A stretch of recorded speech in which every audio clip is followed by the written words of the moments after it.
What up, bros? Welcome to another Brograph Brocast. I'm Dave. And I'm Matt. And Brograph is a supplement to our site, Brograph.com, which is a motion graphics tutorial site with tutorials, plugins, podcasts, and other MoGraph stuff. And on the show, we talk about everything ranging from motion graphics to Cinema 4D, After Effects, plugins, render engines, doing business, doing taxes, being a contractor, working for the man. And it is just the two of us this week. You didn't do that all in one breath like you said you were going to last week. No. I've been a little under the weather. I wasn't up for it.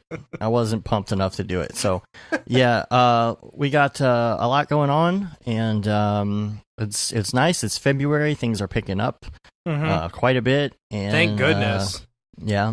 I mean, no, don't get me wrong. It was a great January. It was our best January yet. Yeah, but it still wasn't. But January is always a little slow ramp up for us anyway. Anyway, we have been working on a lot of things. We got a lot to talk about. And so I guess the first thing that we're going to talk about is that we have decided on a date for the next DFW C4D. Yeah. So if you're in the area, Texas, Oklahoma area, come and see us. It's going to be March 1st. March 1st. March 1st. Thursday, check out this lineup. March 1st. This is an amazing lineup. This is going to be EJ and David and Mitch Coolfire. Myers, EJ Hassenfrost, and David Ariev. It's going to be phenomenal. And we're changing your boys, it up a little bit. Your boys. Us boys. Us good old boys. Your boys. Now, we're just going to be kind of emceeing the event. We got some really cool stuff we're going to do. It's going to be a little bit different than usual. It's not just people sitting in front of a computer. So that's going to be fun. It's going to be a lot of fun. So we're working out all the details on that. So if you are registered, dfwc4d.com in the mailing list, you'll get that really soon with all the info. We're putting that together today. So we got a lot going on. If you want to fly down and be awesome like Liam did, you know. Yeah, that's true. No, it'll be that Thursday, March 1st. So that'll be a lot of fun. Come see us. Come hang out. And then... by the way, Coolfire got rid of his signature mustache. And I don't know how I feel about that. That's big news in the MoGraph industry. Big news. This just in. He finished the tattoo. He got rid of the mustache. Nick says hello from Germany. We are live on the interwebs we are today, actually, by the way. Yeah, it's the first one that we're actually... It's the first one that we're actually, really doing the whole thing live. I've been trying to convince Dave to do this forever, and I'm excited that we can finally do it. I said, I'm not going to do all the tracks and go back and do post-editing and all that kind of garbage. We're just going to put the live video up while we're working on the show. We're not going to do a lot of stuff where it's like, oh, look at this thing. Oh, look at this thing. Because that's not what the audio podcast is about. Right. We have a ridiculous amount of listeners, and it's all audio, and I would not want to change that format. So, right, I agree. This, though, is nice because we can actually get some real-time feedback from people. We've been doing this a couple times. We've tried this out, experimented with it. It's been during the day, and we get a lot of people who just kind of watch and listen and, just get on the chat and stuff like that. Josh Foster is in the house right now. Yeah, said first live show. We're part of Brograph history right now. We actually have an email from Josh Foster we're going to read later on the show. All right. And, but Coolfire lost the mustache. It was like his trademark. And now, we're going to have to make new shirts. It's gone. We're going to have to make new shirts. Actually, you know what we should do? Wear the shirts and just put gaff tape over the curly parts of the mustache. I think that's what we're going to have to do. Just over the whole mustache, though? No, just the curly parts. Does he not have curlies, but he's actually got a mustache still? He's still got the mustache. I know. All right. Mitch has got a mustache. Okay. So he lost his mustache. He got rid of his mustache. I don't think he lost it. But it's big motion graphics industry news when Mitch loses the mustache. All right. Go on. Just letting you know. We're working on NAB prep. It's really great. If you're a part of our Slack channel, make sure you go to brograph.com/Slack and sign up. There's so much talk in the NAB channel right now. There really is, yeah. And we're planning we're trying to plan a oh jeez. Trying to find an open mic night to where we can all do Brograph related stand-up routines. It's going to be great. It's going to be terrible. How about that octane fog and how many samples it takes? Right? Am I right? Am I right? Oh man. That was terrible. What's the deal with unbiased rendering? Nah. Is that what you're going to do? Yeah, something like that. Oh my gosh, I can't imagine you guys. No, I don't know if I want to be a part of that. That's all right. You can just be in the audience. And you'll be the one shaking your head this time at our lame jokes. Media Motion Ball tickets are on sale, by the way, right now. If you are going to NAB, get on that. Yes. And make sure you got that secure. I think we're already going to be there by default. Yeah, we're going max on. So I'm assuming that they're taking care of that, but maybe we should make sure, see if we need to buy our tickets separately. NAB, if you're going to be there, make sure you talk to us, get on Slack, and get in the NAB 2018 channel. There's a lot of people talking about plans. If you don't have a place to stay, if you like to collaborate with some other people on like maybe an Airbnb or find out about good deals going on. Yeah, I know there's a couple of guys who got an Airbnb. There's like 5 of them staying in one house, which is cool. Nice. And the thing, too, is that we can all collaborate on this while we're there. So if you're going to be in, just make sure you get in on the channel, because while we're all in Vegas, we can talk to each other in that channel and figure out plans and such. It's a great place for that. And actually, Grant said on the chat that he bought a ticket and he's not sure that he is even going to go yet. If you're going to buy one and then you're not going to use it, let us know. This happened at Half Res, where some people just weren't able to make it, and so they had Half Res tickets, and we were able to, get them to people who wanted to go and stuff like that. Just kind of keep track of that, because that would be if you're looking to get rid of your ticket because you're not going to go, let us know.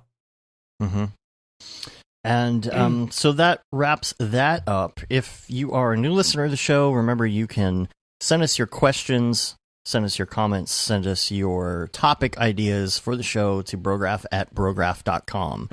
So get those in. We've got a lot of stuff to go over today, but in the next couple weeks, I think we're a little light on the emails. We have a bunch of show topic ideas people have posted. Yeah. And we will get to all of those guys. Not necessarily in this show. We're going to bang them all out right now. They are stacking up, and they have been seen, and we will totally get to them. So a couple other things, just random things from this week I wanted to go over. First of all, I've been loving Mail Track, which is a suggestion that Joey had in his book. As once again, Joey's book, which is awesome. Yes. And I love the thing about Mail Track, because you can tell, first of all, when somebody reads your email and doesn't respond, you're like, well, what's the deal, yo? I was working on some stuff for this event, and one of the event people we were talking to at the venue read my email the other day and didn't respond. And she's very slow to respond anyway, so I know it's one of those things where she just looked at it and didn't mark it as unread and come back to me. So then I'm like, okay, I know I need to send another follow-up today, because I know she read it and she probably forgot. Or one thing I'll see a lot of times is I'll say, so-and-so read your email, and I'm like, that's an email from a long time ago. Yeah, I've noticed that too. It's almost like you can kind of read their mind, Right, it's exactly. Like they're going back to that email for some reason. It's interesting. And usually it's because they're just going to the last email they sent you to just say, hey, I'm going to reply back and say, hey, I've got a new project for you. Yeah. That's happened a lot, where it's like so-and-so read your email, and 10 minutes later I get a call or an email from them saying, hey, it's time for a new project. So that's really cool. I like being able to see when someone's opened something and at least know they got it. Yeah, MailTrack is the for Gmail, it's the Chrome extension. Yeah. And now the thing is, it doesn't have to be a Chrome extension. You can install it into your Gmail direct. Oh, okay, I didn't know that. I think. No, I think maybe that's not. part of the Chrome extension. Is it installs? It is part of the Chrome. But you can't do it from another computer. If I send from another computer, I don't get it tracked. There's a free version, and then there's a paid version. I recommend getting the paid version, because then they don't know that you can check this. Right. Exactly. Or else it says you're being tracked on the bottom. Exactly. No. And it's only $65 a year or something for it. But it's totally worth it. I really like it. Yeah, I wasn't sure about it at first, but after the first couple days of using it, I was like, all right, You can't go back. You can't go back to not knowing that people are reading your emails. All the notifications suck that they tell you every time it reads it, but it's fine. And sometimes at the end of the day, if you had a lot of them go out, it'll give you a breakdown and say you sent 10 emails and 8 of them were open. And it's nice to know if you're sending project, like time-sensitive stuff to people, and they might not necessarily tell you that they got it. Yeah.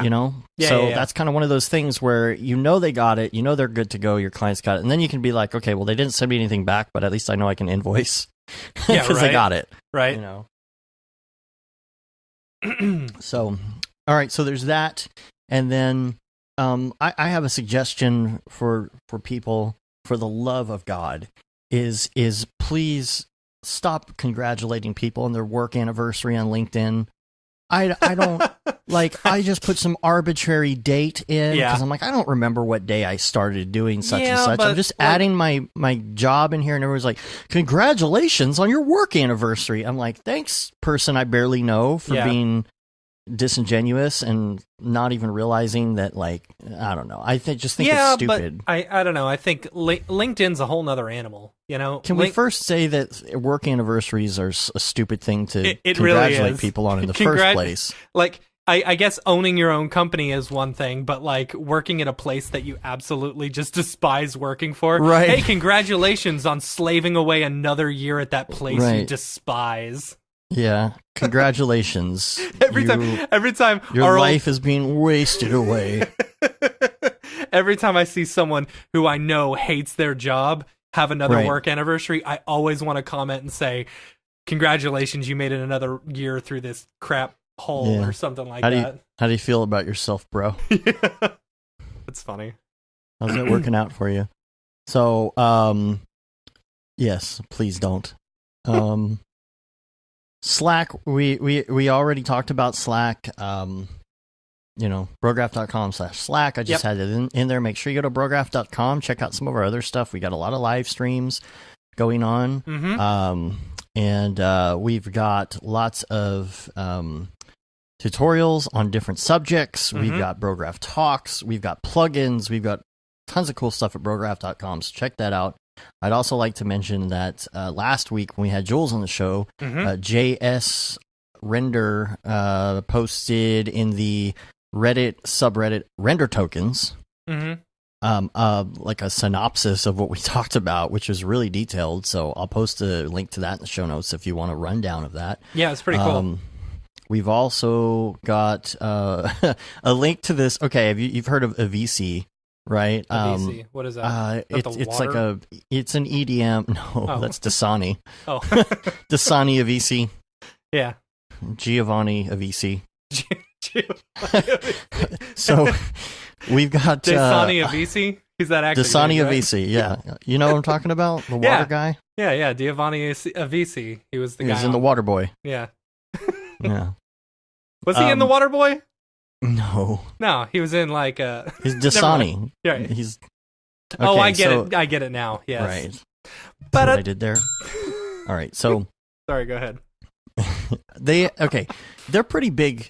Like EDM band, Avicii, a pretty big EDM band, right? So you figure that they would have decent music videos, but we saw this company is making these awful Avicii videos out of oh yeah, a weird mix of it almost looks like video game technology mixed in with bad motion capture and nobody knows how to make an actor's foot look like it's actually on the ground.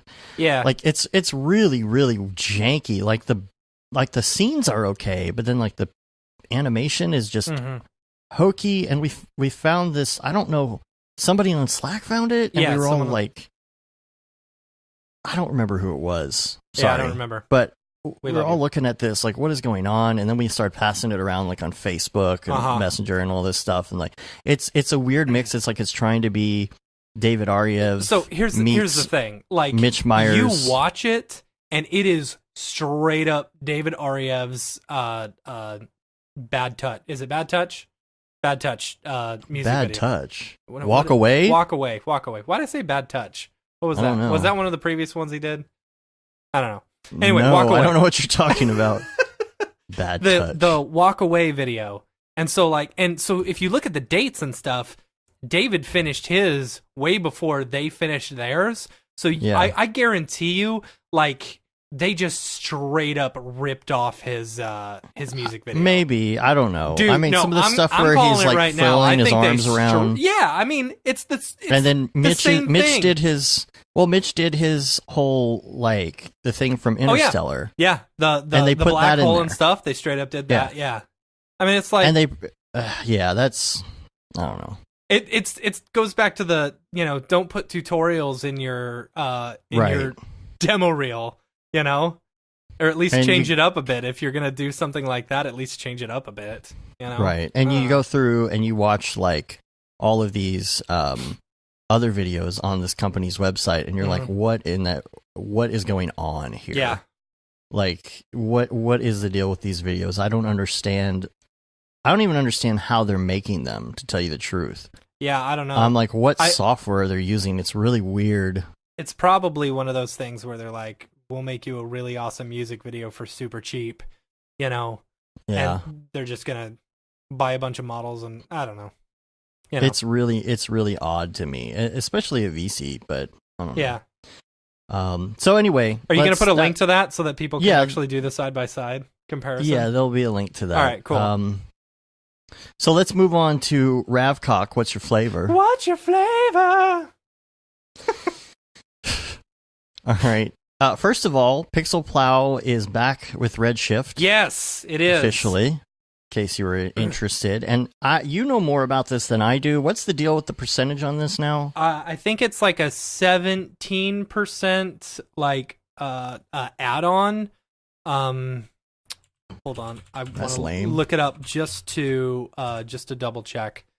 But somebody was it Liam in the Dingus was saying that he doesn't think it's like he said fast as before. What's the deal with that? He said yeah, it was Liam, and he said he doesn't think it's as fast as before, but that may just because he hasn't like rendered on it in a while. Okay. So there's Redshift in any render app. There's an additional 17% of whatever the chosen rate that you choose on Pixel Plow. And that was the way it was with V-Ray for 3D Studio Max and Maya.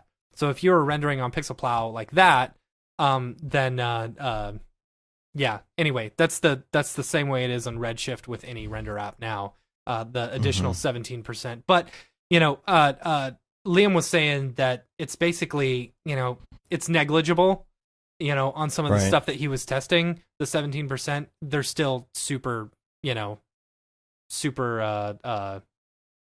cheap in comparison. Okay. Cool. Affordable, not cheap. And by the way, Liam has a new Redshift tutorial that he's sending me right now that's going to come out this week. We might have another one on Corona, possibly as well. So look for that. And then the live stream will be on Thursday for Redshift Thursday. Yeah. Don't miss that. Going back to Pixel Plow, we've actually been in talks with Mr. Plow about... that's his name. His name again is Pixel Plow. Mr. Plow. Right. Mr. Plow. Mr. Plow. That's the name. Mr. Plow.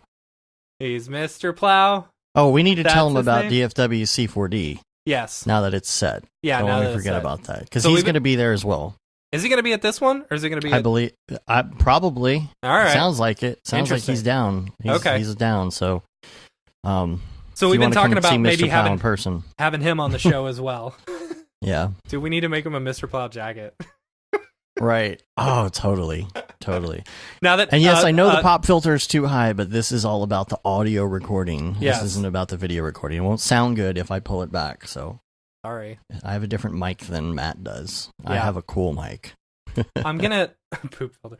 A poop filter. I'm gonna get a new mic and everything. I'm just waiting for my new house to get finished being built. I got this big. I got a big plan. Yeah. Yeah. Cool. What up, French Monkey?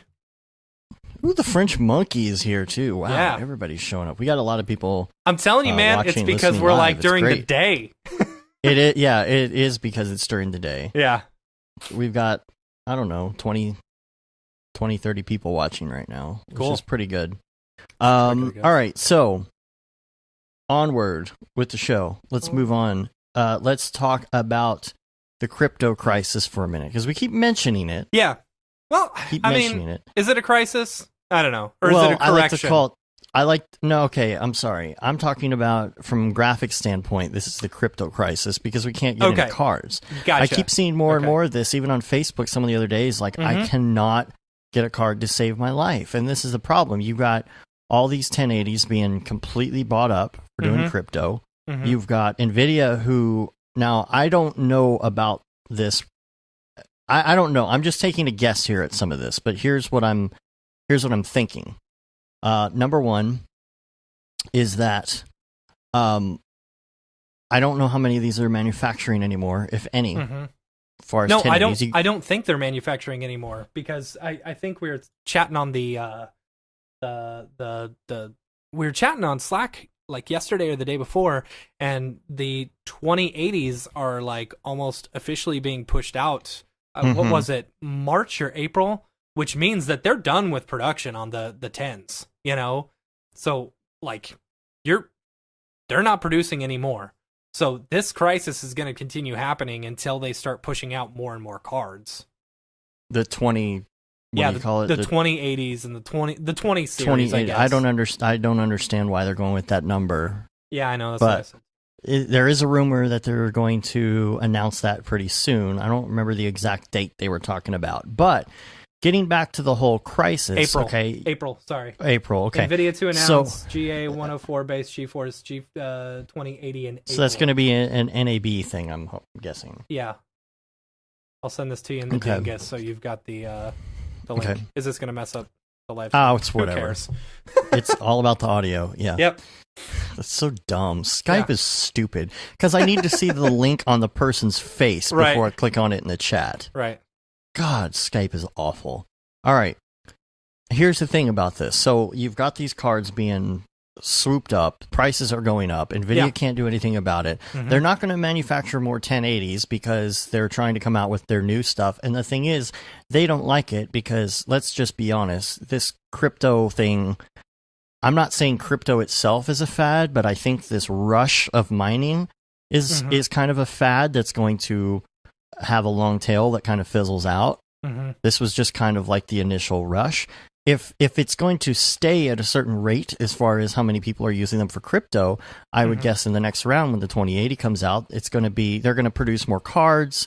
There's going to be more of a demand. Maybe. They're going to know that. And so it's maybe not as much as now, but they're going to probably produce more cards than last time. You would think that, but like they really don't want people, they've specifically said they don't want retailers selling their cards to anyone but gamers. Here's why. And first of all, they can't do that, but here's why. I know that. Here's why. Here's what's going to happen is this fad is going to fizzle down.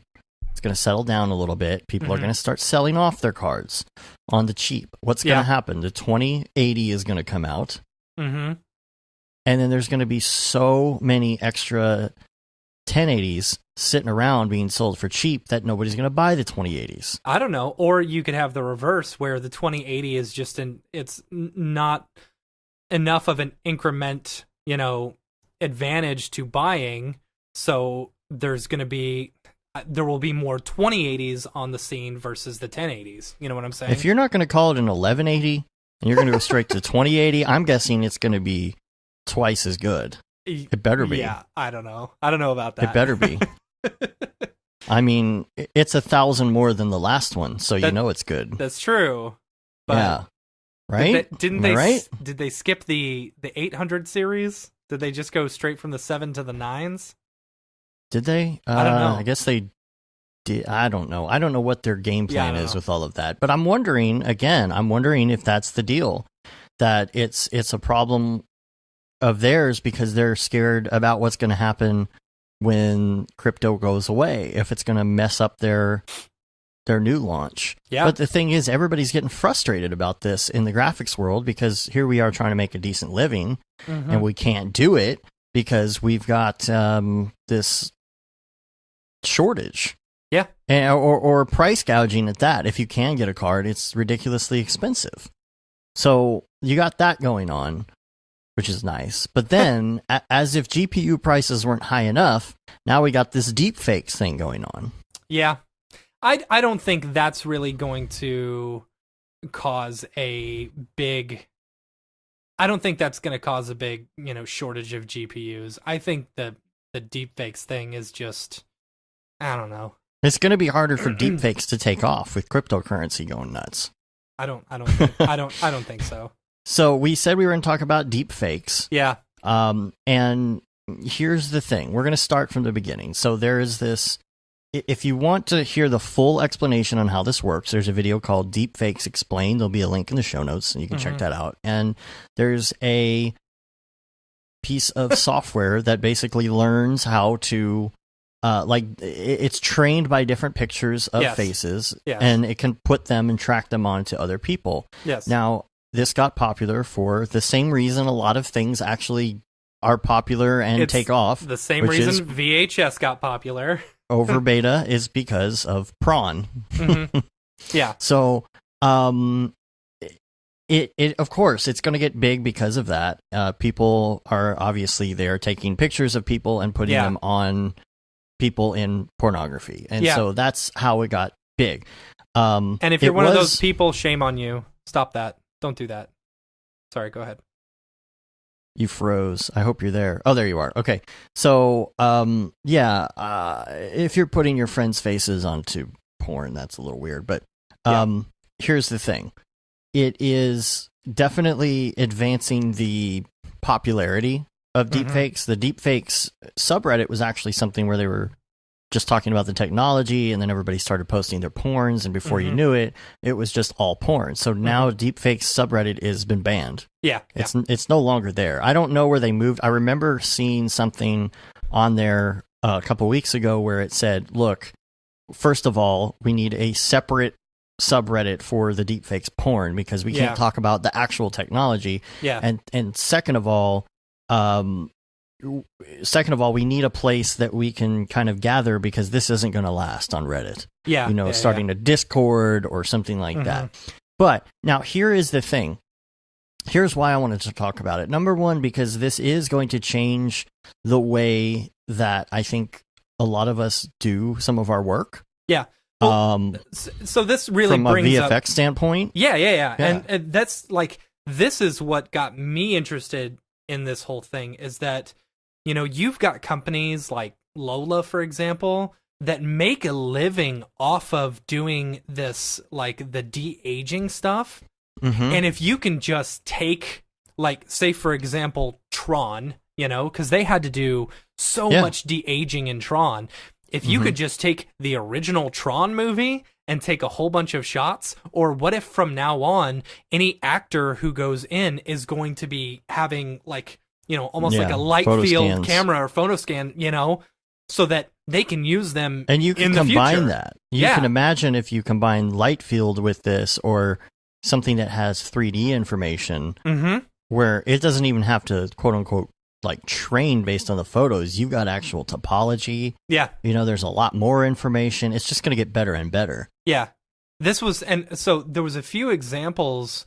One of them was they took the Superman dude. What's his name? With the mustache. Oh, with the mustache. Yeah. So they actually took, pictures of him and put him over the crappy mustache version, and it doesn't look any different to me, Right. So you could put Mitch Meyer's mustache back on him if you wanted to. Just for old time's sake. Classic Coolfire. Cool. Oh, that was pretty good. That was pretty good, Dave. Dang. They did Princess Leia.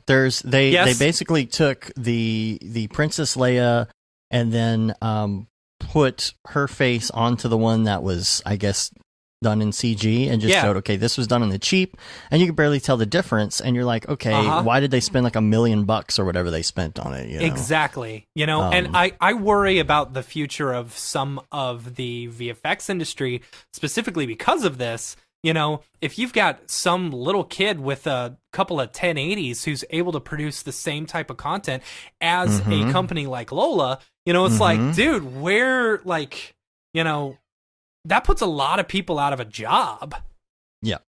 Yeah. See, that's the thing. I think that's what people are worried about. That's what happened with the recording industry. Yeah. Oh, I can buy a MacBook from Apple and I have a recording studio. Now, I don't think it's going to be as easy of a thing for us to get to be out of it. We still have to know how to do it. Your average person still can't just, but they're working on apps that are going to make it easier for you to just just enter the photos, enter the video, hit a button. Yeah, wait think for about it to churn. Think about it too. You use something like that, or like the Apple's, iPhone stuff, where it's tracking your 3D tracking your face. Yep. You just put an input of a whole bunch of pictures, and then it'll automatically change your face. So then your FaceTiming is someone else, and you're like, hey. You're not going to know what to believe anymore. And right, exactly. Dude, you're talking about fake news right now? I know. Imagine how bad it's going to get. And that's the thing about the fakes you see right now usually are still photos. And you're like, oh, that's Photoshop. That's a Photoshop. That's a Photoshop. And if you see a video and you don't quite believe that the video is real, it's a lot less likely that it's a fake video. It might be a fake video, but you just don't. It's more likely that if it's a still, it's going to be a fake. Yeah. If you think something's a fake. Yeah. Because if you see a video, you're like, oh, that's fake. You're like, okay, well, somebody had to do like a whole bunch of work. You know what I mean? They had to do like a crap ton of work to make that happen. And it's just, it's very easy to spot a fake video. I think right now, I think it's going to get so much harder. You're not going to know what to believe anymore.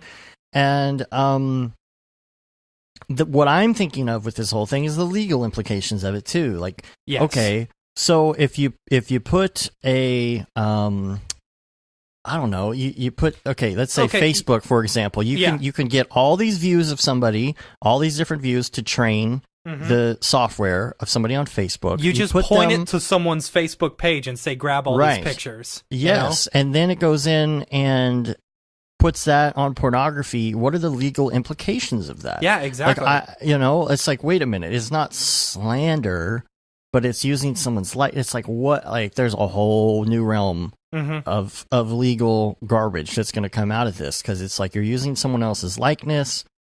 And I don't know what this is going to do. This is going to be tough, because people are going to, first of all, like, what do you call it? The, the one, people are getting in trouble for posting girlfriend like revenge videos, porn and stuff. Revenge porn. Yeah. That's bad enough as it is. And then you fake it. And what are the legal implications of that? How does that work? Oh, well, it's not really that person. So can you sue them? Can you not sue them? Like, I don't know what's going on there. No, Windows, I don't want to do some random update in the middle of the day. Stop it. God, I hate Windows and Skype. God, Skype sucks. Need to get on that Pro, dude. Now, did you also see, did you see that video? I don't know if it was posted on Facebook or Reddit or something, where they, AI trained, like, to see people's bodies and put a new texture on someone's body. Oh, was that the one someone in the chat was talking about just now? I saw something come through. I missed it. I don't know. But there was something called Dense Pose. It's an AI-based crowd human pose thing. And so many people are in here saying hi. What's up? What's up, everybody? I love you all. I think that might be it. But, like, they were showing this off, and they were replacing people's clothing with, like, hairy men's chests and stuff like that. It's like, dude, if you can change someone's face and you can change someone's body, eventually we're all just going to be like, you're going to have like 12 actors, and then it's all just going to be faces, I don't know. Oh, technology. What a time to be alive. Yeah, seriously, this AI stuff, man, it can get like intense. Like, I think it's going to put a lot of us out of business. I don't know if it's going to put us out of business. I just think it's going to change the way we do stuff, really. Yeah, here's a question. What about clients asking for deep fake work? I can see an assistant director asking for it if they just know it can be done efficiently. But Can't we just replace their face real quick? It's not real quick, though. Yeah. Even deepfakes needs training time, and you don't know if it's going to turn out well. That's the thing. Right. If it doesn't turn out well, then what?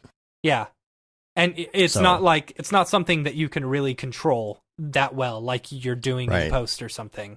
But still, the better and better it gets, instead of throwing a bunch of pictures and something at it for 10 hours, you may be able to knock it out in 1 hour. At what point does it become more cost effective for you to just throw it at a deepfakes versus, doing it yourself? I don't know. Yeah. It's going to be interesting to see for sure. Yeah. And I threw that in Ravcock just because, that's kind of like graphics cards and all that kind of stuff. I thought it was a decent place for it. It's really not a render engine, but it's I don't know what you would call it. Yeah, I don't know. But so, I mean, I don't know what else to say, but it's really interesting where all of that's going. And again, this stuff gets propelled by pornography, which is really weird. Yeah. That's the whole reason, if you haven't heard that story, that's why VHS is popular, because it was between that and Betamax, and all the most of the stuff that you could like buy or rent, I guess, was on VHS. And so that's just the one that prevailed. Yep.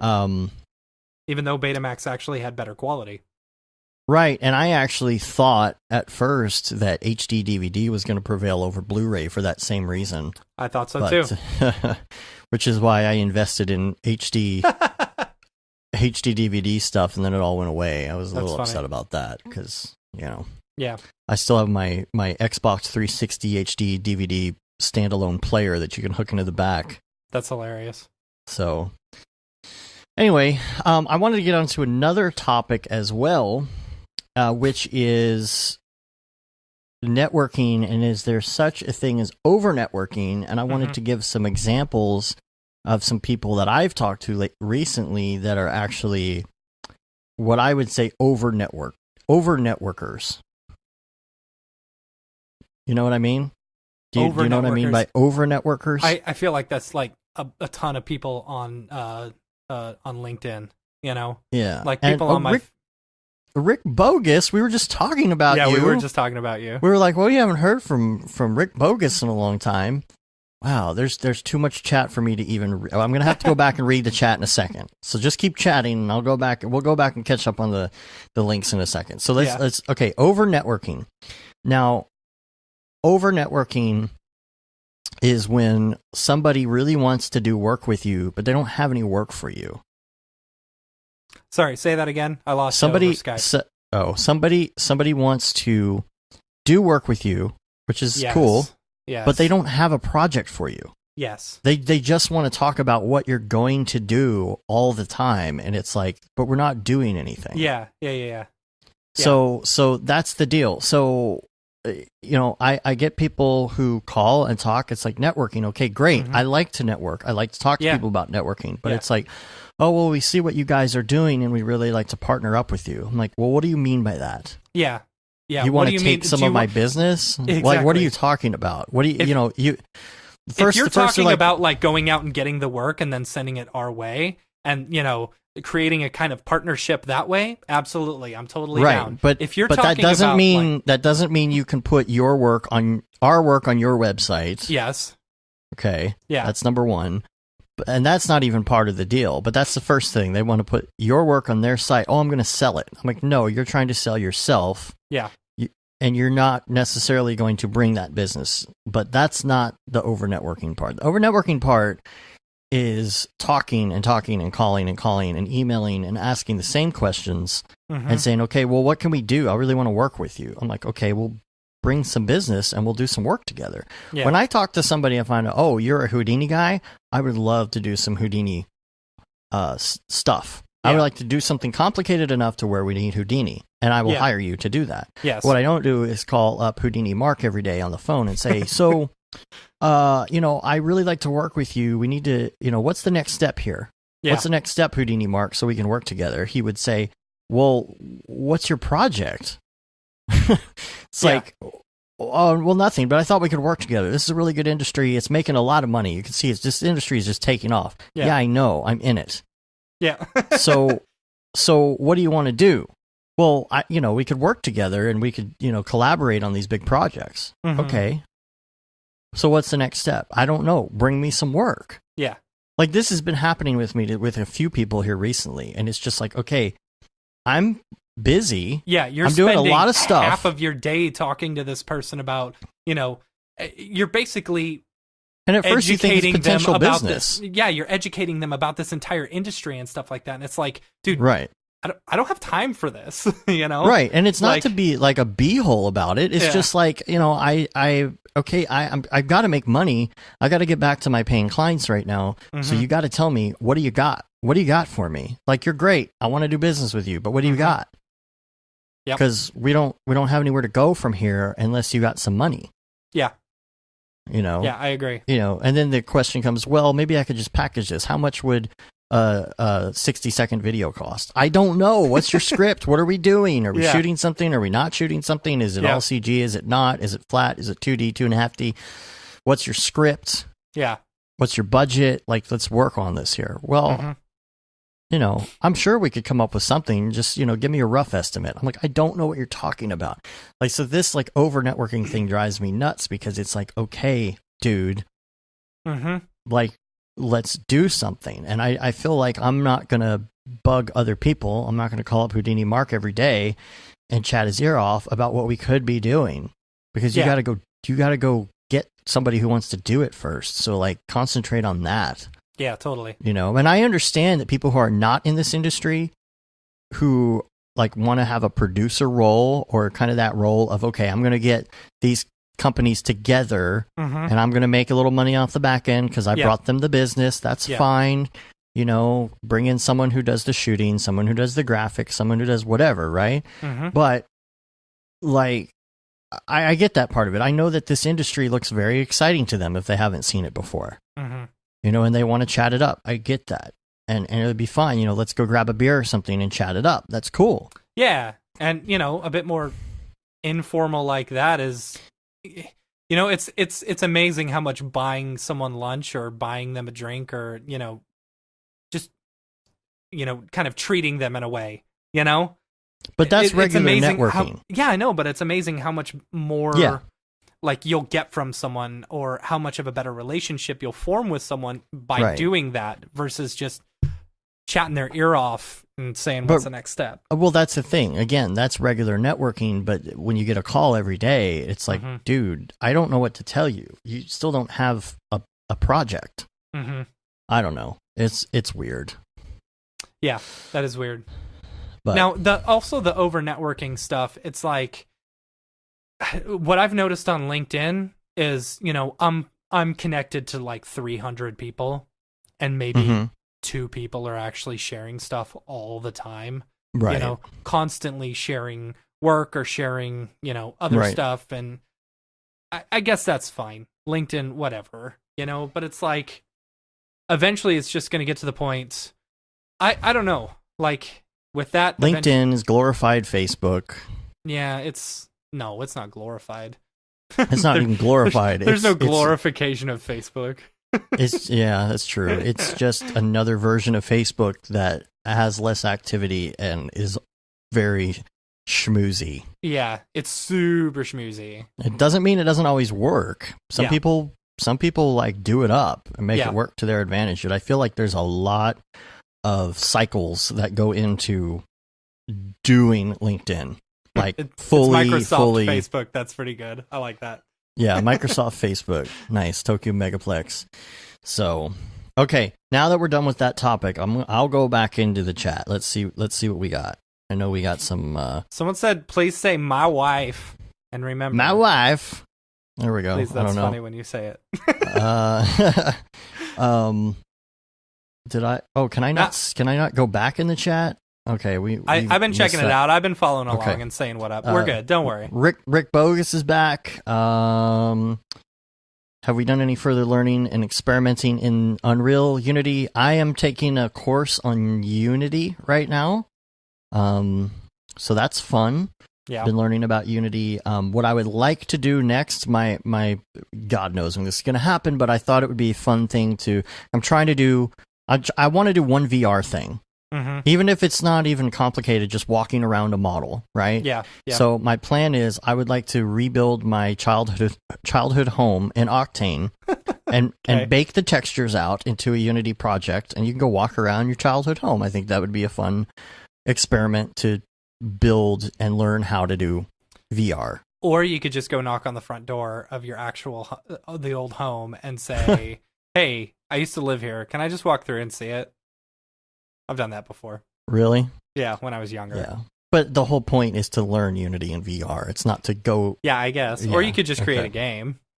Yeah, but there's a lot more that goes into a game than just putting a model. Your dick butt grabber? Dick butt grabber. Is that what it was? I don't remember. It was dick butt something. They were running around doing something or other. I lost the files for that. I think I think I have the game on Dropbox, but that's funny. My brand new computer crashed right after I started making it. Mm-hmm. What else do we have here? Kira, Rick Bogus. We're glad you're back, Rick Bogus. Tokyo Megaplex, what's up? Ryan, what's up? Sage is in the house too. Yep. Kira, I love your stuff. Kira's stuff is awesome. She's doing a lot of Redshift stuff. Oh, yes, the Redshift stuff. Yeah, totally. Yeah. I noticed that Liam is like asking her a lot of stuff in the live stream, like, "Hey, so how do you do this?" Yeah. And then somebody whose name I don't know how to pronounce because I think it's in Arabic says hi. Yeah. Is that Arabic? I think so. I don't know. Tokyo Megaplex. Sage. Hi, everyone. 531. That's Liam Fart Fingers and Sage. All right. So I think we covered the chat. So let's get back to the dingus now. Let's go to other topics that we got going on here today. And some various links and stuff I'd like to talk about. Number one is studio lighting. HDRs are on Polygon now. Haven't they been for a while? This is something I got an email about the other day. They had HDRs. They just added skies and stuff like that. Okay, but this is studio lighting HDRs. Dude, the guy who runs Polygon, Andrew Price, I believe it is. Price, yeah. Dude, he's awesome. Like, I like the emails. Like, I actually enjoy the emails that he sends out and stuff. Because I feel like he's trying to educate the community as well as pushing his product, but it's like, hey, we're actually caring about all the people who are using our end clients and stuff like that, which is cool. So, big shout out to him. Good job. Anyway, go ahead. Yeah, so the studio lighting, another thing I wanted to talk about is the fact that Houdini has changed some things. Their indie will now export 4K. Yes, this is like the Houdini channel was blowing up about this. Like this is huge news. Like it's happening. Yeah. So indie is now can now do 4K. And the price has actually gone up a little bit. It was, I believe it was $199. Is that right? And now it's $269. Or if you do a 2-year license, it's $399, which is basically the same as the, doing the 1-year license again. So, and like, seriously, like, so you're talking Houdini Indie, you can now do 4K. What was the other thing that there was something else with it. I don't know. Did they add some functionality of the higher versions, or what's the deal there? I think so. I'm not 100% sure. I'd have to go back and look. But anyway, go on. All right. Something I wanted to talk about real quick when we were talking about deepfakes, by the way, was this thing called Lyrebird, Lyrebird. And it's actually, you can like train and make your own voice. Your own synthesized voice out of your own voice? Yeah. Oh, the other thing that I was going to say, here it is. You can also actually install it on 2 computers now, like your personal and your work computer, which is pretty awesome. Right. There it is. Yeah, Grant, thanks. Yeah. All right. So the Lyrebird or whatever it's called, Lyrebird, I tried it out. It's okay. Yeah. But you go in and you train it like 30 different sentences. And then it makes a digital voice print of your own voice, and you can like make yourself say things by just typing it in. Yeah, I know. It's very. Raid Zero sent me something the other day, and I was like, "Wow, you sound like a crappy version of Siri." Oh, did he try it? Yeah, that's funny. That's funny. All right. The other thing, speaking of the HDRs, is that Manhattan Nights version 2 Yes. has been released, HDR pack, and it's great. I was playing with it last night. We bought a copy. It's $20. Mm-hmm. And he's actually charging this time because he knows how good it is. Good for you. Yeah, well, so there's a Gumroad link. We'll put that in the show notes as well.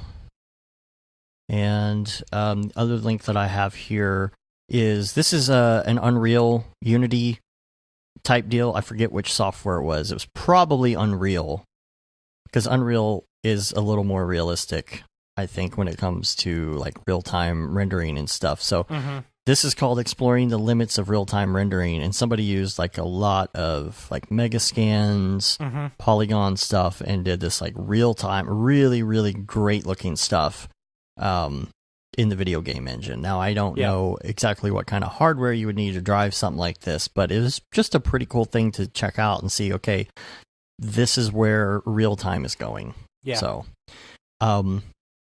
something else we talked about, if you looked at some of our really, really early videos from Brograph when we were experimenting with some Cinema 4D plugins, there was a plugin called Grip Tools, and it allowed you to hook a lot of things into a lot of other things, like hook a Wii controller into Cinema, or your gimbal motion stuff from your iPhone into Cinema to control the camera, or you know, that kind of thing. And we messed with that, but I wasn't sure where it was going, to tell you the truth, if the company was still around, if he was still updating the plugins, because I talked to him online way back in the day, and there is now Grip Tools IO now has this fully functional like GUI interface thing that will basically go from anything to anything, including Cinema 4D. It uses OSC, if you've heard of OSC like protocol. You can mix OSC. It's really cool. It has that kind of graphical interface that that Reason does, where you have like the different patches that you can, you know, click into like each a big other. node-based thing, right? But it will also interface with stuff like not Raspberry, but what's the thing that you can do with Raspberry? Not Akira. Not Akamai. It'll come to me. Someone in the chat will do it. It's basically, it goes with Raspberry Pi. It lets you do like robotics and circuitry and all that kind of stuff. Somebody will remember what it is. Stuff you can buy at Radio Shack or whatever. But you can interface with that. You can interface with lighting consoles and DMX and. Are you thinking Adrenos? Phones. Adreno. That's what it is. Okay. And so, so that's what this does. So, like, for example, if you wanted to have something in Cinema 4D drive a motor, or you have some servo and you turn it in real life and it makes something happen in Cinema, you can patch that. You know, it's kind of like that is so crazy. It's like this Swiss Army knife interface that allows you to get from Cinema to something, or something into Cinema. So the potential is incredible, and that's why I've been surprised that it's actually not more popular. The only thing I believe is that it's like one of those yearly licenses, and that really just kind of grinds my gears. I would rather pay full price, pay for a level, and just have it forever. Is it one of those annual subscription? Yeah, that I can't stand that, because I'll buy a piece of software and a year later be like, okay, now I can finally use this. Especially for something, at $3.99. And that's a 20% discount right now. You really have to use it. You know what I mean? Yeah. And before, the plugins like the ones I have were permanent. Yeah. And so I have them. I don't know if they work with the new version anymore, but at least they were permanent. I think you can do an upgrade price. Discount to upgrade prices. So. Yeah, see, I used to upgrade the old ones, but it wasn't a yearly thing, and that kind of gets to me. I just, I don't feel I don't get my value out of these things that fast. Like, we got licenses for Houdini, and we started messing around with it, but we didn't have enough time, and now they expired, and it's like, well, what do we spend the money for? Yeah. You know, now, okay, today I have time to learn it. Oops, it's expired. You know, so. It looks cool. There's a free 30-day trial. So you can at least experiment and stuff. That's a good way to do it. I think. Of course, it says data output to Cinema 4D can be repeatedly previewed for 20 seconds. So apparently, you can only preview it for 20 seconds. Right. So here's the thing about that. Nick Campbell actually did this with what's the software called? Why is my mind blank? Ableton. Oh, okay. And he said, okay, if I can create X amount of songs in 30 days with this trial, then I will allow myself to buy the software. Right. So that's what he did. So you can go on SoundCloud and listen to some sweet Nick Campbell beats. Yeah. And I believe he finished it up and he bought himself a copy, I guess. I never really saw what happened in the end on that. But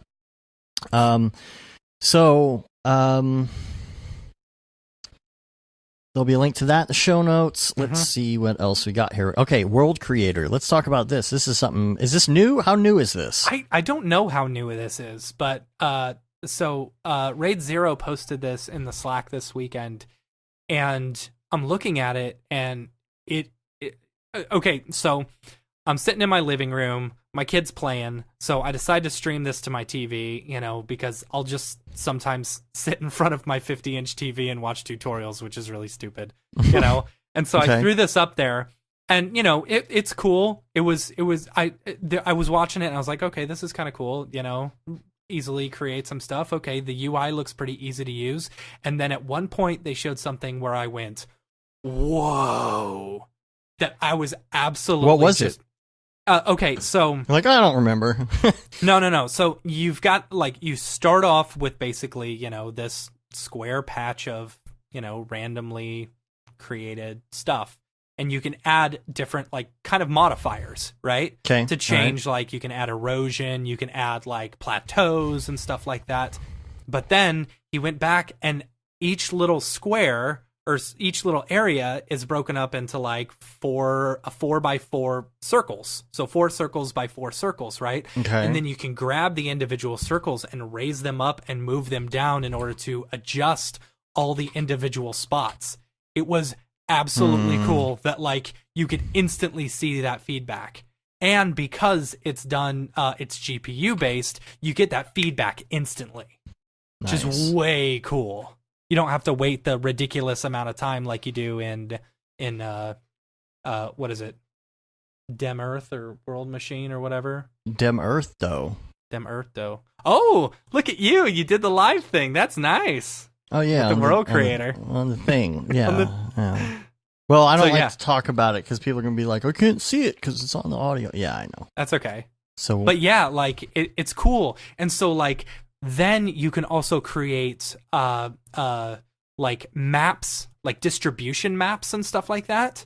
So you can preview, say you throw some rocks in there, and you can preview where the distribution, and then export that as a distribution map, and then bring that in, and you can use that map to run your scatter within Octane.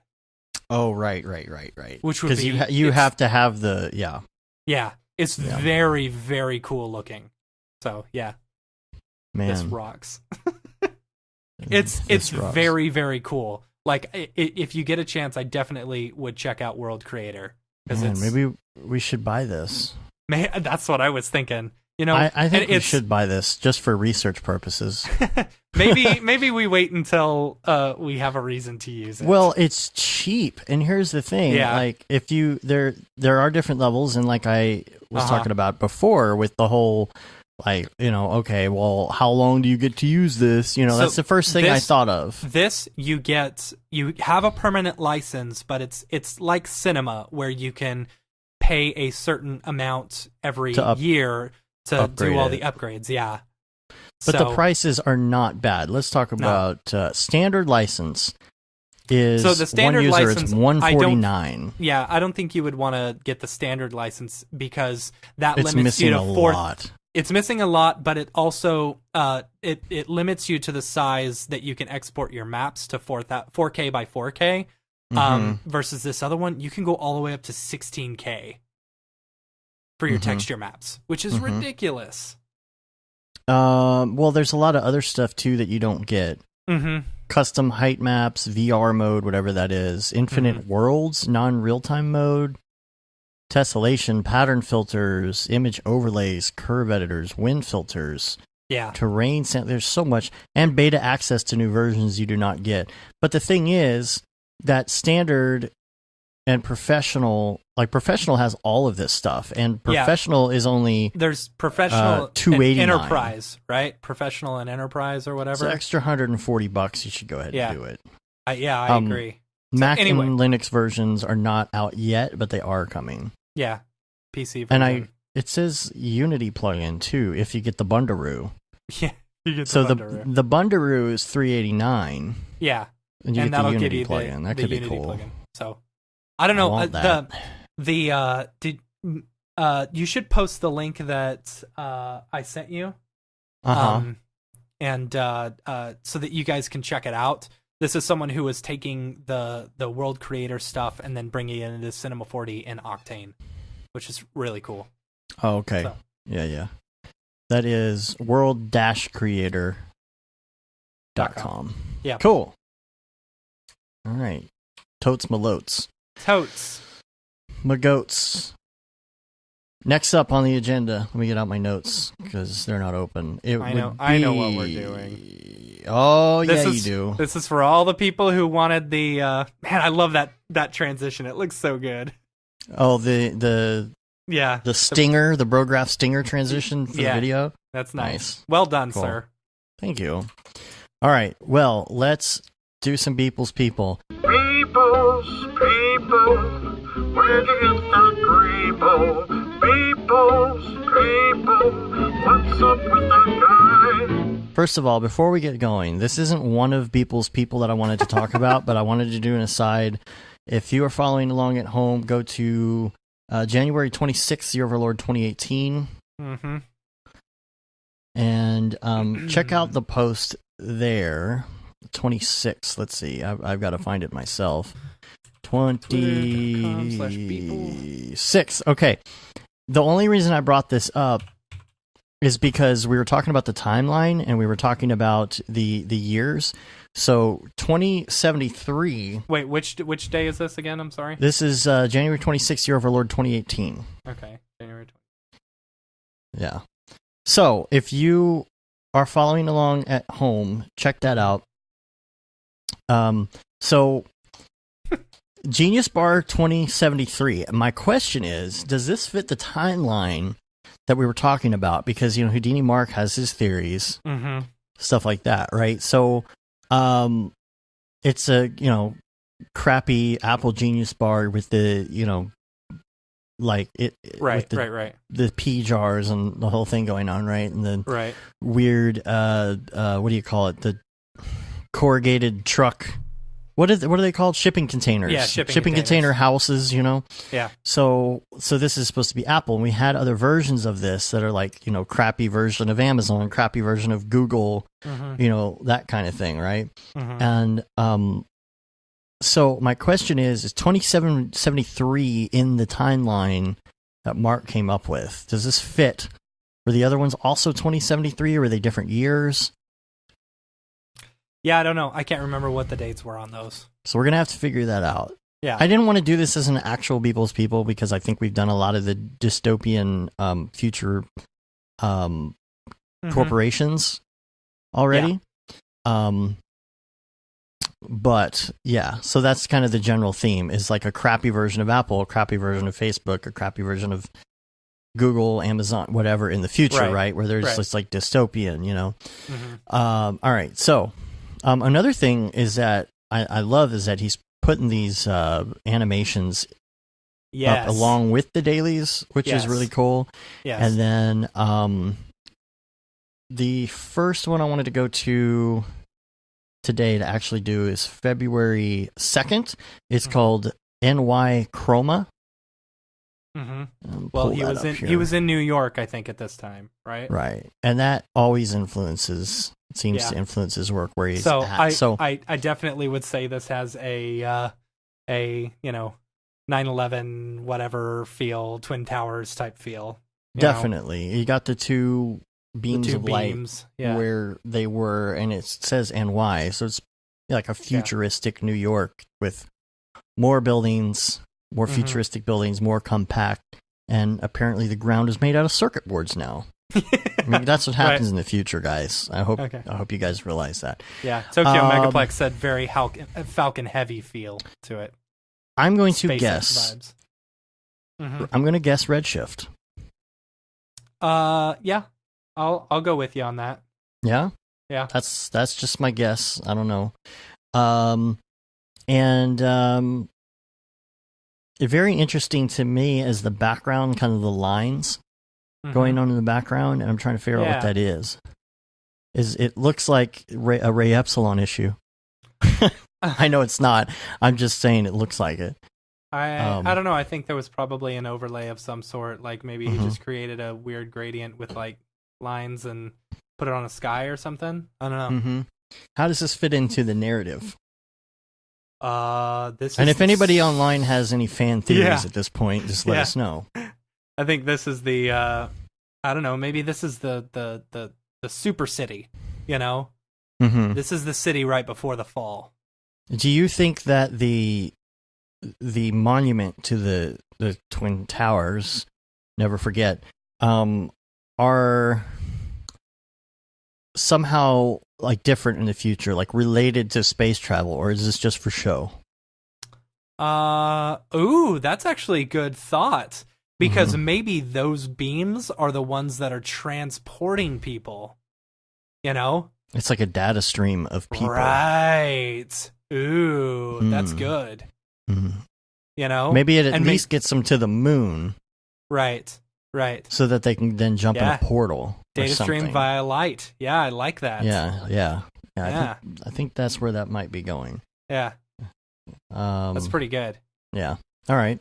So I don't have any more to say on that one. What about you? Nope, I'm good. All right, let's move to February 5th. It's called Early Rise. Oh, I loved this one. Now, here's the deal. We're going to tie it in here, there right? It is. So that beam goes up to the moon. So this is the top of the beam coming from the other angle, correct? Yes. Now, it has shattered the existing portal for some reason. I don't know why that is, but maybe that was done on purpose to put it in the same location.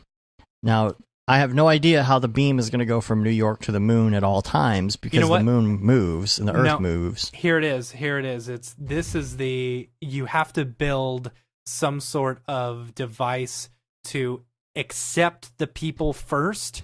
And so that guy on the moon was the one who put the initial structure there as like kind of the beacon to say, this is where the laser needs to shoot it from. Okay, gotcha.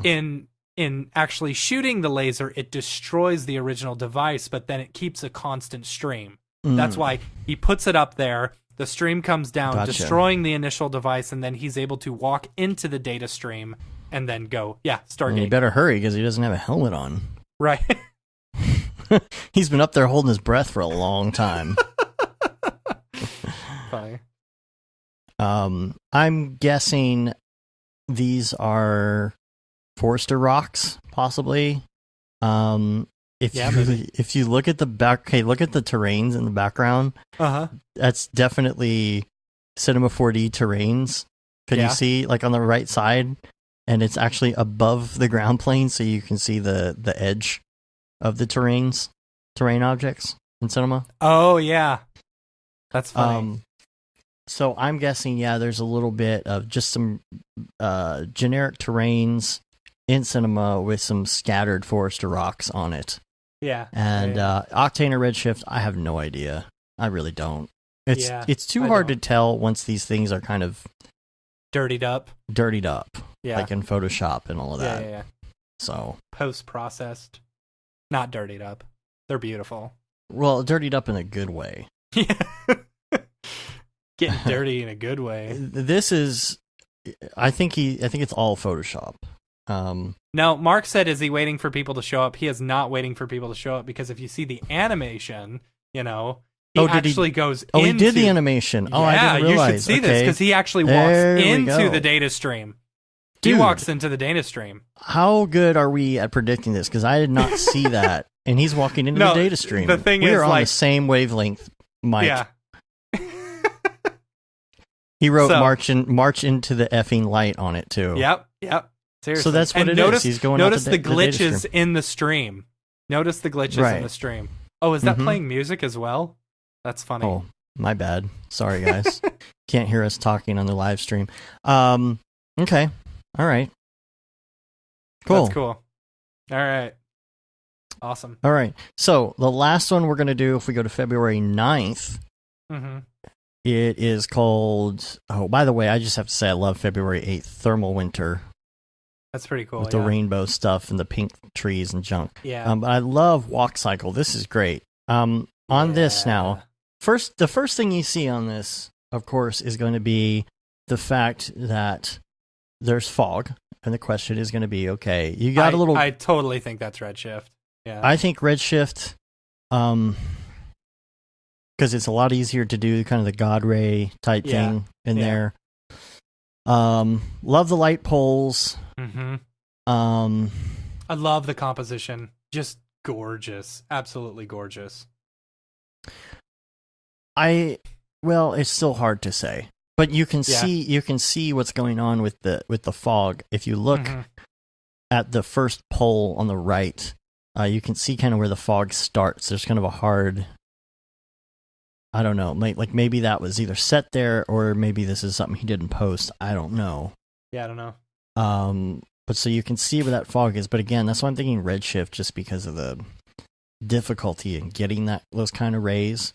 Walk Cycle too. I'm wondering was there a video version of this with a cycle? Maybe he hadn't done it yet, but I don't think so. The fact that it's called Walk Cycle makes me think that he was working on a video moving version of this, which would be really cool looking with the God rays. Yeah, it would be. And junk like that. But as far as story now, story-wise, I think this is the other planet. I think this is the other planet that they're terraforming. And these are the big people, not the little. The big people's people, not the little people's people. Big people's people. Okay, cool. All right. Well, but what are they doing? What are the power lines for? See, these are the things we don't know. They're just enjoying. They're enjoying nature as they walk through the power lines. Yeah. As the stories that they've been told, of the past, they're enjoying nature. Gotcha. Okay. From the sound, the stories that have been passed from their forefathers and their forefathers about how there used to be, trees and fog and atmosphere, and you didn't have all this technology. And now it's here. Yeah. And, there were interesting trees with lines coming from it. You had oak trees and palm trees and electricity trees. Nice. Sage got a link for Tokyo Megaplex, who was looking for the link to Nick Vegas's latest tracks on SoundCloud. That's Nick Campbell. Nick Campbell. So follow him. Yeah, so I'm posting that in our own dingus so that I don't forget. Sage from over here on the little thing. Here's the Brograph instant replay. Yeah, let's check out the replay. Transition. All right. So, let's move to. I believe we're moving into some email social stuff because we got quite a bit of emails. If you would like to send an email, again, the address is brograph@brograph.com. Send in your questions, comments, concerns, show topic ideas, and whatnot, and we'll talk about them.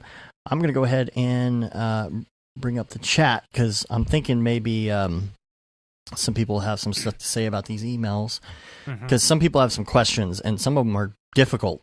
So it might be something we'll have to, chew on or think about and tackle. And maybe some people have some good input. First of all, if you're not on the chat and you've got something to comment about something like this, at any of these questions, we'd love to hear from you guys. Brograph@brograph.com. Just hit us up. We'd love to know your thoughts. Josh Foster, he sent this actually a while back because it's January 25th. He said, "What up, bros? Enjoyed the discussion on Houdini on the last episode. I don't think nodes themselves are the primary reason why some people get turned off from Houdini. But I think the toughest thing to grasp when first learning is how to manipulate attributes throughout networks. It's such a fundamental part to Houdini's workflow, yet vastly different than anything in cinema. Yeah. I think the scripting and math is also an aspect that deters people. A lot of beginner tutorials seem to jump into Vex and VOPs pretty quickly, and it can be intimidating for those with no background in coding. Dave, I would recommend checking out 3D Buzz's Houdini Fundamental series. I'll have to check that out. Jason Busby, rest in peace, was an outstanding instructor, and he does a very thorough job in explaining the core concepts at a slow pace. There are two downsides. You'll have to endure the lowest resolution tutorials you've probably ever watched before. I actually started watching these on this recommendation. Yeah, it's good. He goes into the history of, at least the first one I watched. He goes into the history of, side effects and stuff like that. It's pretty cool. Mm-hmm. That's as far as I got. And then, if they're 480p, the first 8 are 240p. Oh my god. That's funny. And here we are watching stuff in 4K. They use Houdini 9, so some parts are outdated, and I'll also echo Mark and recommend Adam Swab's Houdini Jumpstart on Hello Lux. Stephen Nipping's Applied Houdini training is also extremely helpful for intermediate users. Thanks again for the entertainment during my commute. Thanks, Josh Foster. Yeah. Sage said Australian Espresso for was graphics hard artists. Sage said Espresso was hard enough, Yeah. Oh, he redacted it. He retracted it. Never mind. I take it back. Why did he retract it? I don't know. It's not retracted on the stream, though. He did yeah, I know. Tip my hats to you good people, to the Houdini people. So, which Espresso, it's interesting, like, when you're talking about Houdini and Espresso and, like, comparing the two, I've noticed a very, maybe not a lot of people know this, when you're working within Espresso, you can highlight a whole bunch of your individual nodes and put them into one node, and that's very similar to the way at least I've seen Houdini work, where you've got like this whole, structure of nodes inside of a node, almost like a pre-comp of a pre-comp or something like that, And you can do that similar with Espresso. Slabo Video says, I always have trouble whenever I have to texture a surface with a large area. Any tips and tricks to avoid repeated patterns? I wish we could generate large area textures with substance. This is a live question, by the way. Yeah. And it is tough to do that tiling. First thing I would say is that there is a really cool, I'm going to have to find a link, or maybe you can Google it. There's a really cool way to avoid that using the, what do you call it? The new things in the new Octane. God, why is my mind blank right now? The programmy things that you add on. The God. OSL? OSL. There's OSL shaders that will help do these mix things so it doesn't look as repetitive. Yeah. I saw somebody was posting some experiments with that on the Facebook group a couple months ago. Yeah, but I think they were doing grass, which, that's different. And the thing about repetitive textures is there are good ways to cover it up. I've had to do that. I had to do that when I was messing around the live stream. Was it last week on the live stream? Yeah. Rick Bogus says OSL. Rick Bogus, you haven't been around in a little while. You got to catch up with the octanes. Got that OSL. Maybe he's suggesting that's what I was thinking of. He is. Yeah. Oh, maybe he knows what it is. He's just okay. Yeah. Okay. So yes, you are right then, Rick. What I do is I mix stuff together in order to. I was gonna say I had a brick texture, that was going across a really big wall, and it was obvious. But when you mix that down, like do a multiply with like some C40 noise or something like that, like you can't tell a difference because you get these subtle variations.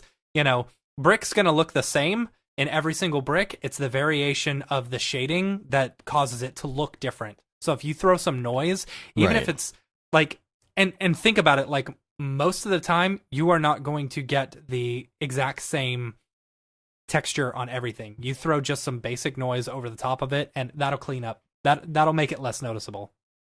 I think if you can get away with it, putting less contrast into whatever texture is super repetitive, I think makes it less obvious if there's less contrast. But it's really just mixing big textures on top of small textures.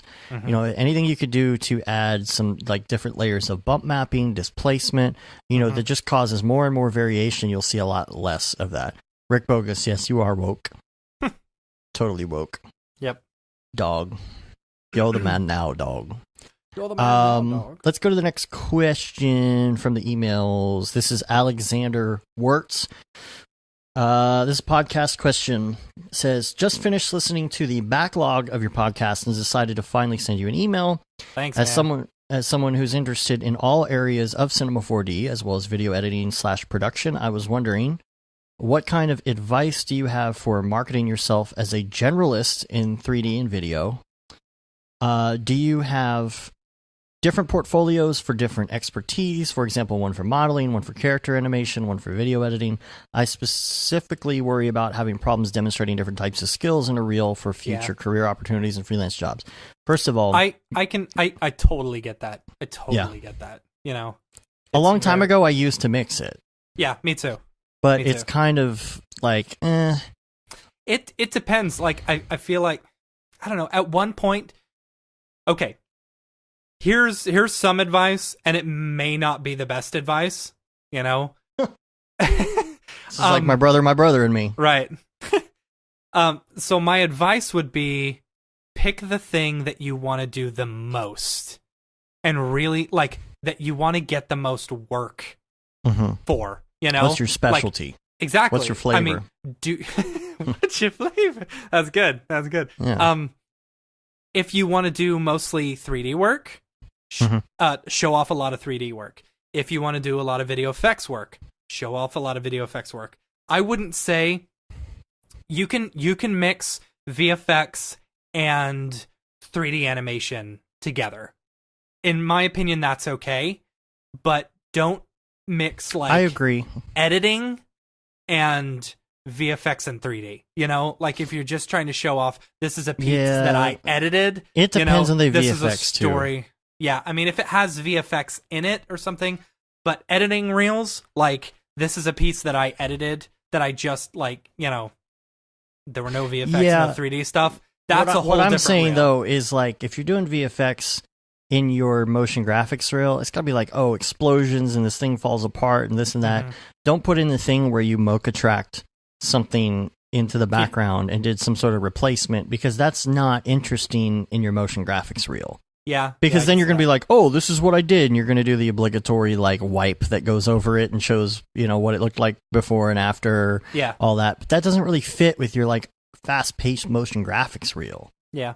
You know, it depends on the VFX. I feel like you should have some great examples of your mocha tracking and, like, subtle stuff. You wouldn't believe how many shots on television have VFX stuff done to them that you don't even realize. Case in point, there's a particular project that we're working on right now where it's a TV show that's coming out, and it's literally just replacing things or erasing things. And your average person who watches it isn't going to realize that somebody did VFX for all these shots to erase stuff out of the scene. They're going to think it was just a normal shot. Right. You don't want to put that in your motion graphics reel. Yeah. You know, but I can see, like, if you do a lot of that, you're going to want to show that off. You're going to want to have examples of that, but that's a separate reel. Yeah. But again, if you're doing, like, crazy explosion VFX, you know, and making something blow up and all that, yeah, it's a lot of, like, 2D or, like, compositing, but it's interesting enough to go in a motion graphics reel. Yeah, I agree. I tried to do that mix a long time ago, and at the bottom I'd put, like, titles like editing. Yeah. And I've seen a few people who do that, you know, which, that's not bad, you know, if you want to go about it that way.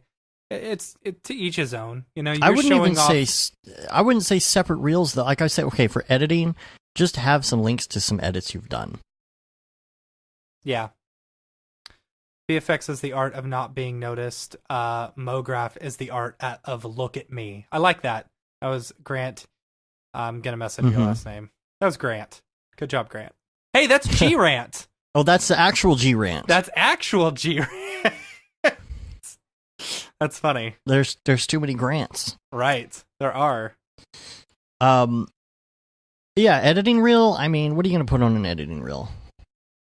I don't know. That's tough. But I would try and keep your best stuff. Your strength is, like, your main deal. If your strong point is motion graphics, make a motion graphics reel. Yeah. I agree. Yeah. I agree. He said related but slightly different question. How do you balance learning all the things you're interested in so you don't end up in a jack of all trades, master of none situation? Yes. Sometimes I worry that I'm jumping around too much and not really getting good at any one thing. Dude, you and everyone else, trust me, you're not alone on that. You know, I actually had a rant the other day on our channel about, you know, how is one person supposed to learn all this stuff? You know, I want to learn Houdini. I want to learn Marvelous Designer. I want to learn, you know, all this other stuff. And it's like, I just don't have the time, you know? Well, we have a rant channel, by the way, if you're not aware. If you want to rant about something on Slack, you can. Here's the thing.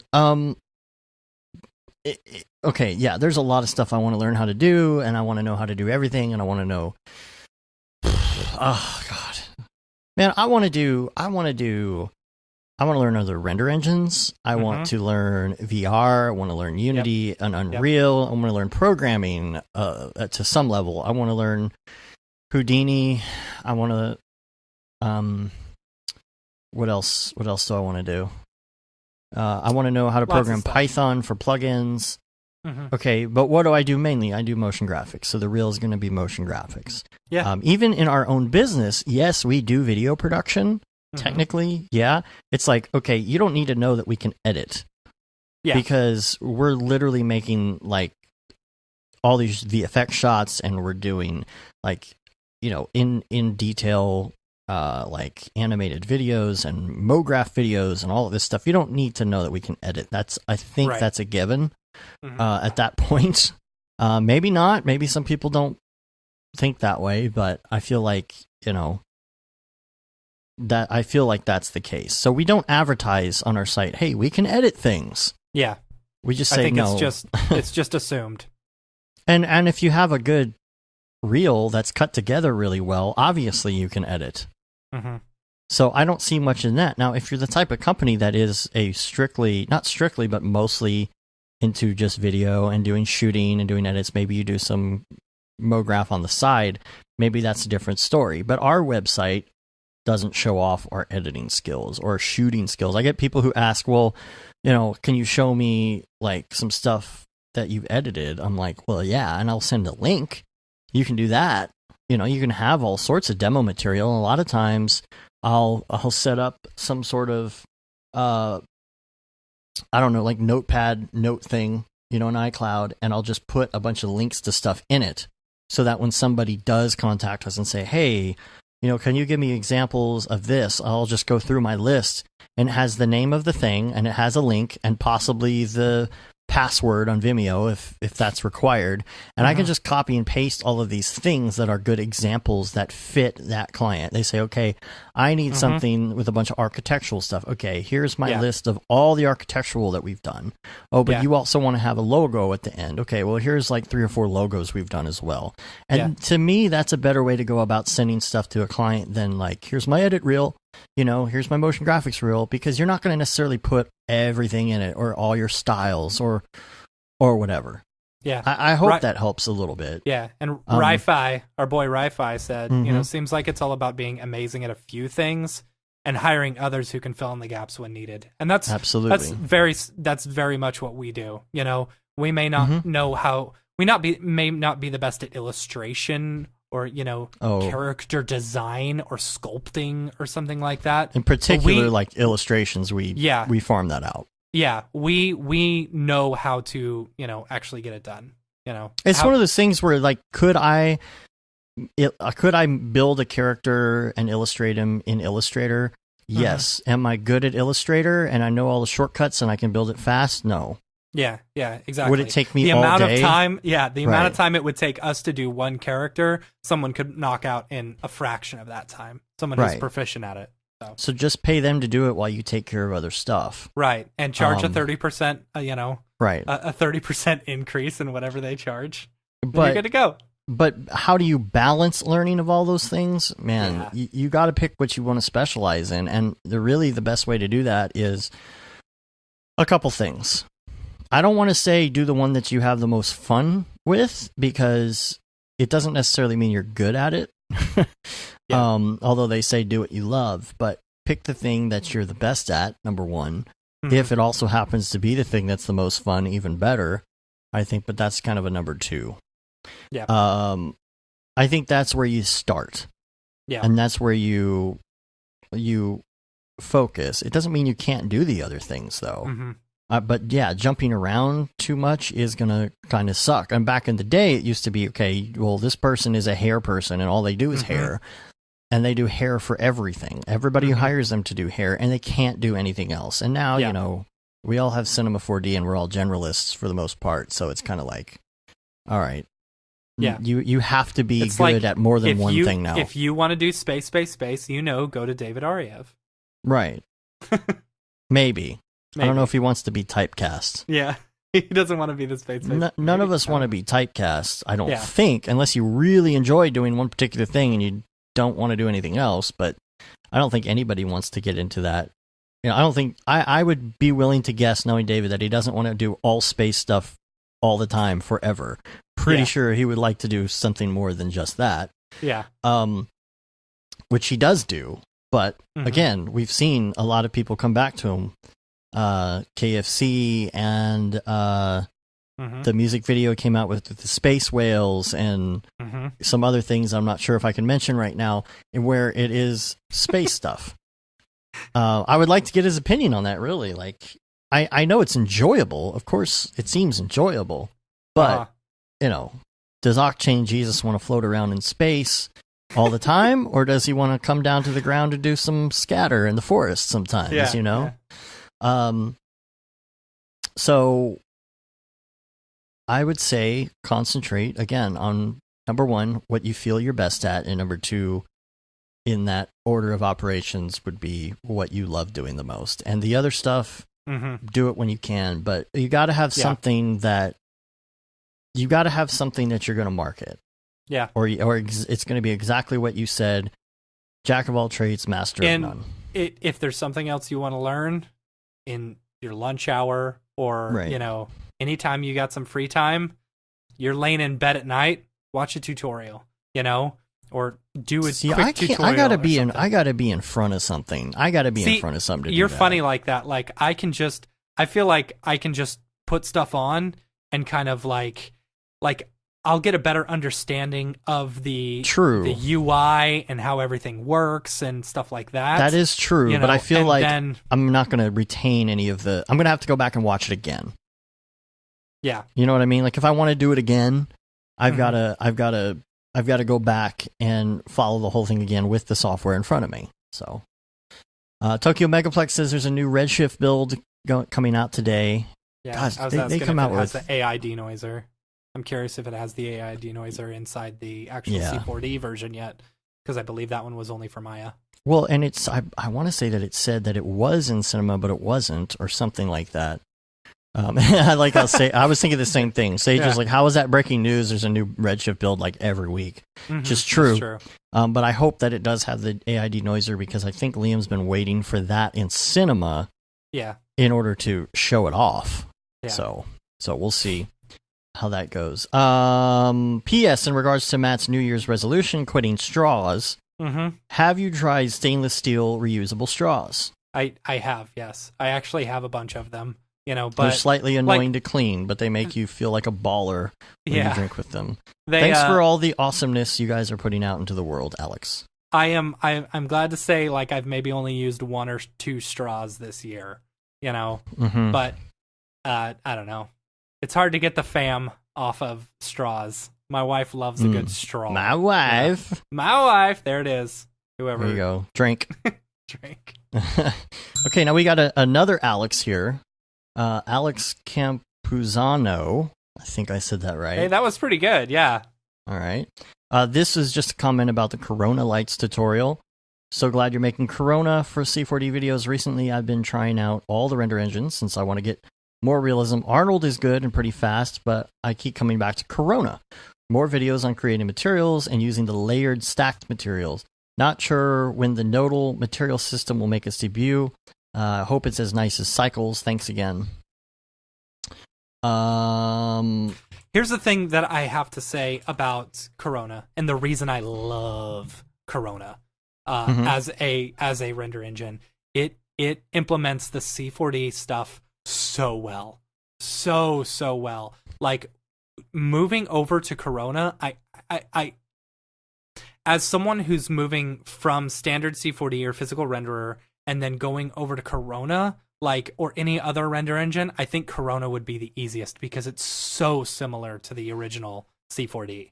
Mm-hmm. I don't know. That's what I like about it. And we got one from, okay, I do not know if I'm going to pronounce this correctly, but this person is in the chat, and so we will find out in a second. Swaroop Patil. That sounds right. I don't know. Find out. We'll wait for the delay, and we'll find out. You watch the stream. All right, I'll watch the stream. And we'll find out. Hey, bros, regular listener of Brograph from episode 50 to be precise. I am a broadcast designer in a sports network, Star Sports India. Among my team, only 3 people use Cinema 4D. We said it right. Octane. Oh, yeah? Yeah, you said it right. Nice. I am new to Octane and currently trying the VR version, which has been renamed recently. Yes. I'd like to say we had a little bit of impact on that. Yes. Along with Octane ORC, I think Octane is really good for a workflow, although we don't have an Octane-capable machine. We're currently using HP Workstation Z640 and Z840, a very low Octane bench score with Quadro cards. Yeah, Quadros are going to get a low number. They're expensive AF, but they're going to get a really low number. Yeah. Because that's not why they're expensive. Mm-hmm. I'm trying just get yourself a cheap 1060 and throw it in there, you know? Yeah, or even a 900 series. Yeah, a 900 series would be great. I'm trying Octane and searching for online render solutions so that I can recommend it to my supervisor. Mm-hmm. So, okay, I think ORC, obviously, is going to be an option. It's going to be a little bit more expensive. Yeah, that's true. You do have some other services that are not necessarily authorized that you can check out. I feel like I don't even know if you really need it. This is hard to say because I don't know what you're doing. But what here's what I would think. If you're just starting out in this, I feel like you would get more value out of buying a couple cheaper 980s than spending all that money on ORC. Yeah. For one thing, you're going to need the cards to even do it in the first place. Yeah, you can render to ORC, but you can't use ORC for your live viewer. So you're still going to need those cards. So you're going to have something to start out with. And honestly, you know, if it's just starting, you might be able to convince them to buy you a couple 970s, 980. 970s are, Gav Grant's 970s are almost on par to P4000. 970s are okay with Octane. I've used them, but you compare it to a 980 Ti, it's a pretty big difference. Yeah. Which 980 Ti's, I don't know what the prices right now are with the increase in crypto. Let's look. But, you know, it's something you could get on the cheap compared to the 1080s, for sure. Yeah. Sage said 1060 over 970, in his opinion. 1060 over 9. Well, I would agree with that, but I don't know about the price. 1060s are only like $300 if you can find them. And they're small. You know, if you've got a small footprint to put them in, you know, if your computer isn't really capable, I think they're like... They're the smaller, you know, however many pins. I forget what that is. I'm not versed enough 980 in the Ti hardware. you can get for about $400 cheapest right now, maybe $500. Buy it now for $550. So. But see, Sage says 980 Ti over a 1060. Yeah, but I don't know how I feel about that. No, I will agree with him. You got more CUDA cores with the 980 Ti over the 1060, like almost twice as many, I believe. Really? Yeah. Okay. See, it's hard for me to say because I've been using our farm as network client, which has a 4 1080s on top of my 1060, and so I guess that's true because last night I had it disconnected from the network and I was trying to do something. I was like, oh, this is slow without having Mr. Meeseeks in the back doing a little back end work, so to speak. So hopefully that answers that. I guess we'll know here in a second since he's listening live. Yep. I'm sorry. I guess there was a question for Jules in here that I missed. How's online solutions for workflow environments? I mean, I don't know. I haven't played with it enough to know. but I'm hoping that at some point you could just plug into ORC for your live viewer for a cheap price somehow. That would be fun. Oh, another that offline mode. I hate to say it, but if you're looking for other render options, I know you were, and I don't want to say no, don't use them as much as I hate them, but it is an option. Ranch Computing actually offer Octane rendering. I hate them because they're stupid. And tell me how you really feel. Anyway, they're kind of buttheads. So anyway, but I won't deny the fact that like they render really fast. It's fast and it's cheap to render, but getting the files sucks. Yes. So I would say do a test beforehand, on both Orc and he says lol, I know. I want to say it was Brandon Clements we were talking to on some thread on Facebook a couple weeks ago where he went with Ranch for that, and he was like, oh my gosh, it's the throughput of their network on FTP or whatever you're using. And again, we've talked about this before. They're like, oh, we have a gigabit connection. I'm like, well, not to us. Yeah, you got a gigabit connection to your building, which you divide between everyone who works there and all of your stuff and your servers and all of your users. And then your users get the FTP account, and then within the FTP account, they get a small amount of bandwidth. Yeah. And in that small amount of bandwidth, that's where you get to download your files. And that's where the big problem is. Yeah. Because if the bandwidth is slower than the time that it takes to do the actual render, there's no point in paying for it. Exactly. So I'd say definitely do a test. I threw something on Ranch because we actually had a couple dollars left in there. So I threw something just like CPU wise, or no, it was GPU wise, but it took longer for me to actually get the files back. Like it rendered in probably 2 minutes, right? Like 180 frames or something.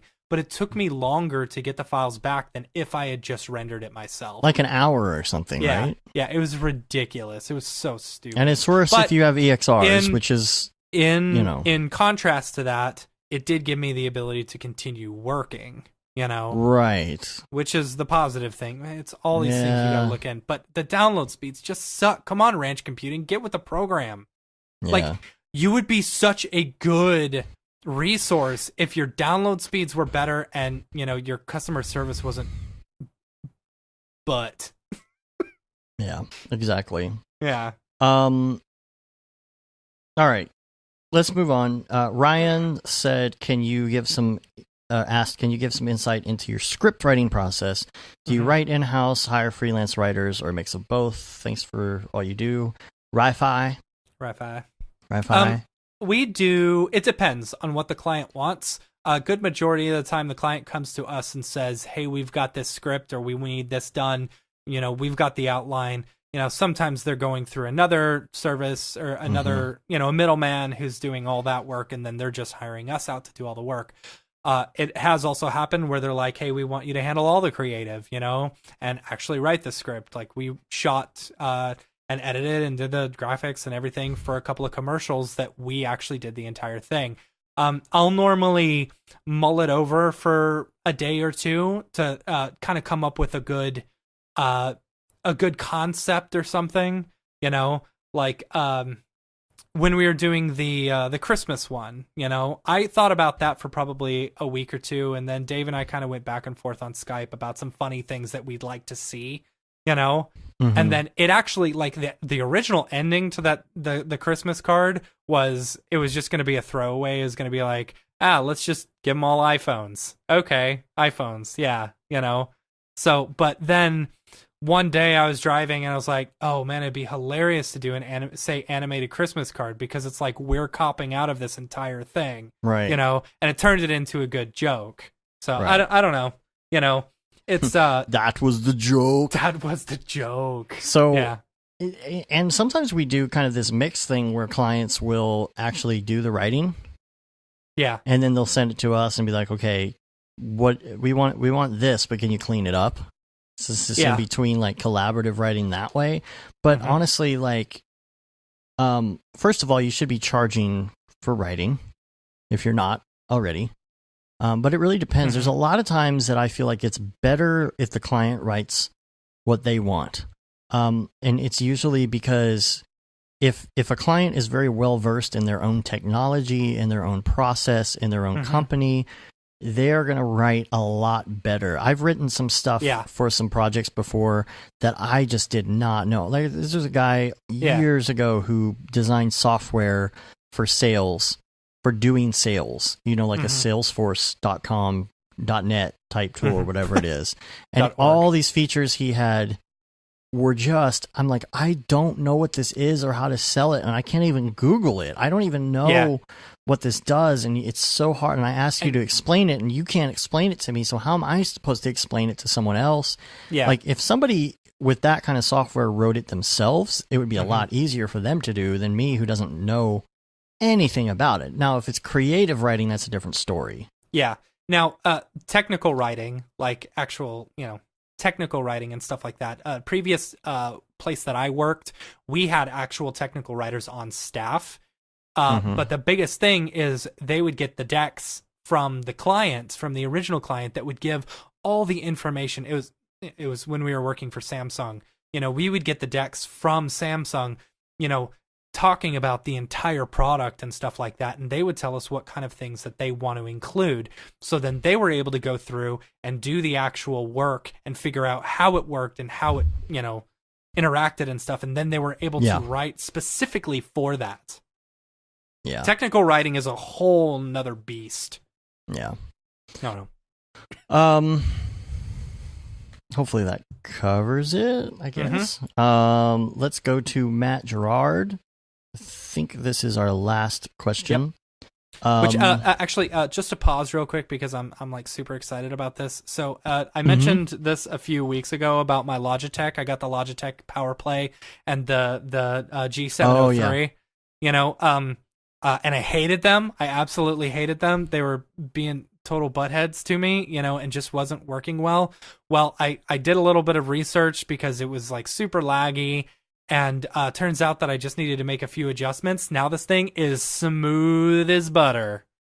So nice. Now I can, well, I haven't opened it up in Octane, and that's where it was giving me the biggest problem. But as of right now, I can recommend the Power Play and the G703. You know, something that I would actually have problems with sometimes with certain, this is why I like to use a wired mouse. Yeah.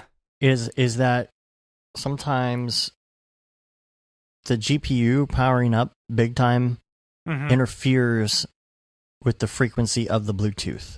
Yeah. So it's like you'll start Octane and you start rotating around, and when you rotate around, the graphics cards start doing their thing, more hardcore, that interferes, and then your mouse jumps, and then your thing screws up, and then you're like, what's going on? And it's all because, I mean, sometimes I feel like I should be wearing some lead underpants around my workstation, because I mean, even I'll be listening to music and I'll power up Octane or something, and the music in my Bluetooth that's not even connected to the computer that I'm using, it's connected to my phone. My Bluetooth will like skip a beat, and I'm like, how much electromagnetic radiation is emanating at the point when I power up Octane? You know, should I cover my nether regions? Like, what's going on? I think you're like, just it's interfering. Maybe it's interfering with my Bluetooth, though. Like, how? Yeah. But that's why, like, you know, when you got Bluetooth, a mouse, sometimes like there's no getting around that interference. Yeah. And that's why I like the wired mouse. The cool thing about this particular mouse is, like, so this power pad, and the mouse actually share the same input. So, like, if I wanted to switch this over to just a regular mouse pad instead of the actual powered one, I can take the plug out of the powered pad and plug it into the mouse, so that I've actually got a wired mouse, which is pretty cool. Anyway. Cool. All right. Last question. This is where everybody needs to get their espresso caps on. All right. Because I don't know if I can answer this live. We might have to think about this for a little bit. All right. I haven't fully dug into this question yet. Okay. This is from Matt Gerard. All right. Hey. Subject espresso. I'm a rookie working espresso. I have played around with it, but I'm looking for some resources at my new full-time gig. I am constantly having to rebuild and run cords and cables for connecting different products. A ton of these are connected with this stuff called monocoil. Monocoil. Monocoil. Put the wrong emphasis in the wrong syllable. I'm trying to build a rig. This is going to be so hard to explain over audio. I'm trying to build a rig with the inner cylinder and a helix spline swept with a rounded corner rectangle around the outside of it, and I'm close. I have the model set up, but what I'd like to figure out is how to do a rig where I can control the length of the inner cylinder and have the coil on the outside match. That sounds pretty doable. That's at this point. Okay. It almost sounds like you're only trying to link one thing to another. You might be able to do that right-click thingy. That's what I was going to say. I don't know how into Espresso you are, but the biggest thing, and this is something that I found, when I can't find out how to get something into Espresso, I will literally just right-click, set driver, right-click, set driven on the thing that needs to drive it, and then take that Espresso and move it into my actual, Espresso stuff. Here's the thing. If it's not going to be as simple as the height of both of these things. So I'm almost thinking, no, Windows, I don't want to update. Oh my God. Doing something in the middle of the day. Bring up that thing at 3 a.m. You need to get pro, yo. Okay. The length of the inner cylinder and the coil have to be the same height, if I'm thinking of this correctly. It's not necessarily a matter of matching heights of two things.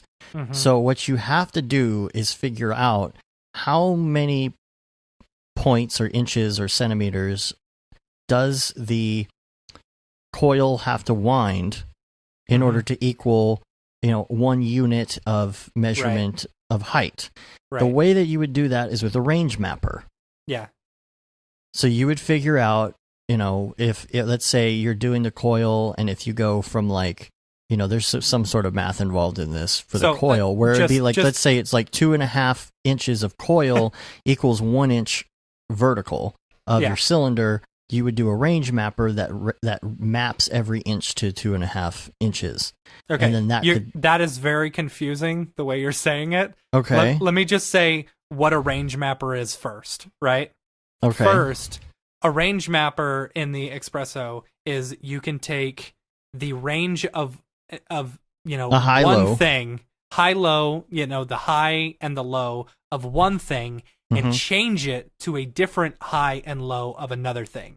So say, for example, if you had some user data that was from 0 to 100, but you wanted to change that from 0 degrees to 360 degrees, you could say, okay, my input is going to be, 0 to 100, and my output is going to be 0 to 360 degrees. That's what a range mapper does. It basically changes one thing to another in a way.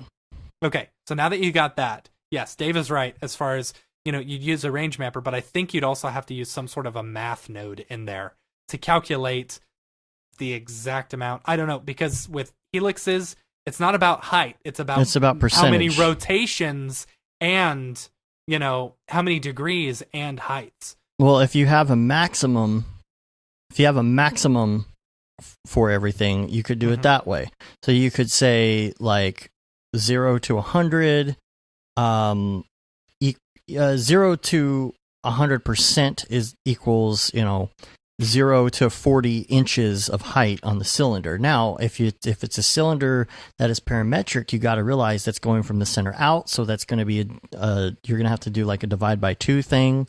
Okay, your go-to for someone who hasn't used Espresso, or has dug very little into it, set driver, set driven is going to be your main thing that you want to start off with.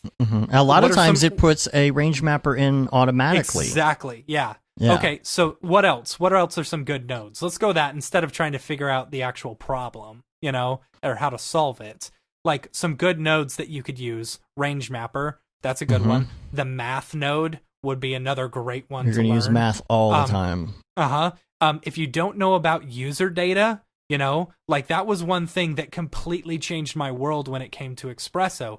Being able to create user data within your attributes, of a specific thing, being able to change that, you're actually creating a user interface that actually drives the Espresso and stuff. A result node? I lost you. I lost you for a second. A results node? A results node is good. Yeah, that'll like if you're having problems, you can throw a results node into the output and actually see what you're coming out with, so that you know that that's what you need to be coming out with. And if something's animated, make sure you set in your Espresso options to show animated. Yeah. So that you don't have to move through your thing in order for the numbers to adjust. Yeah. Move through your timeline. Yeah. It's Espresso is super powerful. In my opinion, it's one of the best things about Cinema 4D, is that you can basically create your own programs or create your own custom anything with it, Yeah, pretty much. So, let's see. I'm a bit over my head on how to do this. I'm wondering if you fellas learned Espresso, or where you learned Espresso. I learned it from you, actually. I learned it by watching you. No, in all honesty, once I learned about the user data stuff, and then I learned about the range mapper, the math node, and results and stuff like that. Once you kind of learn that, it's all cake from there. You have to know, that's the thing. Like you can do tutorials on it, but unless you know what your options are, it's hard to know how to go about doing something. You got to learn what each node is and what it does. And what's great about Cinema 4D is you can right-click on anything and learn what it is. There's a whole Espresso page. As long as you've actually installed the help stuff. Right. But you could look at it online. You can see what every node does. But knowing what node options are available helps you to craft something, if that makes any sense. If you're going to build something, let's say you're going to build a table out of wood. Okay, knowing what types of sizes of wood that you have at your disposal really helps you build the table, right? So if you just go in and say, okay, I've got to build a table and go, you're going to be like, well, do they make a type of board that's, not a 2x4, but like a 3.5x6 or something, or do I have to build that myself? Knowing what your options are at the hardware store or at Home Depot makes it easier to kind of craft something where you're not like patching things together or gluing pieces of wood together. You're going to build a table based on what's available. That you're going to use a 2x4 because that's what is readily available. So you go into Espresso, you're like, okay, I know that there's a math node, there's a node that does this, a node that does that, and it's about knowing how Espresso works and what's at your disposal. So the first thing you have to do is learn Espresso, maybe by doing tutorials that don't necessarily do what you want them to do in Espresso. It's more about like learn the workflow of Espresso rather than find a crafted tutorial to your thing, because you're never going to find that. You're never going to find something that specifically says take a helix and match the height to this. You're just going to have to learn how it all works first, and then it will come naturally. You'll be like, oh, well, that makes sense. You just map this, and for the most part, you're going to be using the same handful of nodes just about every time you're doing Espresso. Like the weird ones you don't use that often. This is a really good project to kind of learn it. Learn the range mapping and the math nodes and stuff like that. I think math and range mappers are going to solve it easy. Yeah, I think so too. I really think so. It almost sounds to me like you're creating a guitar string type thing. Where you know how a guitar string has the inner string and then you got a coil all the way around it. That's what it sounds like to me. So if you made the inner string longer, you would want the coil to stay the same, just adding additional rotations and stuff like that. Right, and you could easily do a 0 to 100% on that and make it work. So yeah.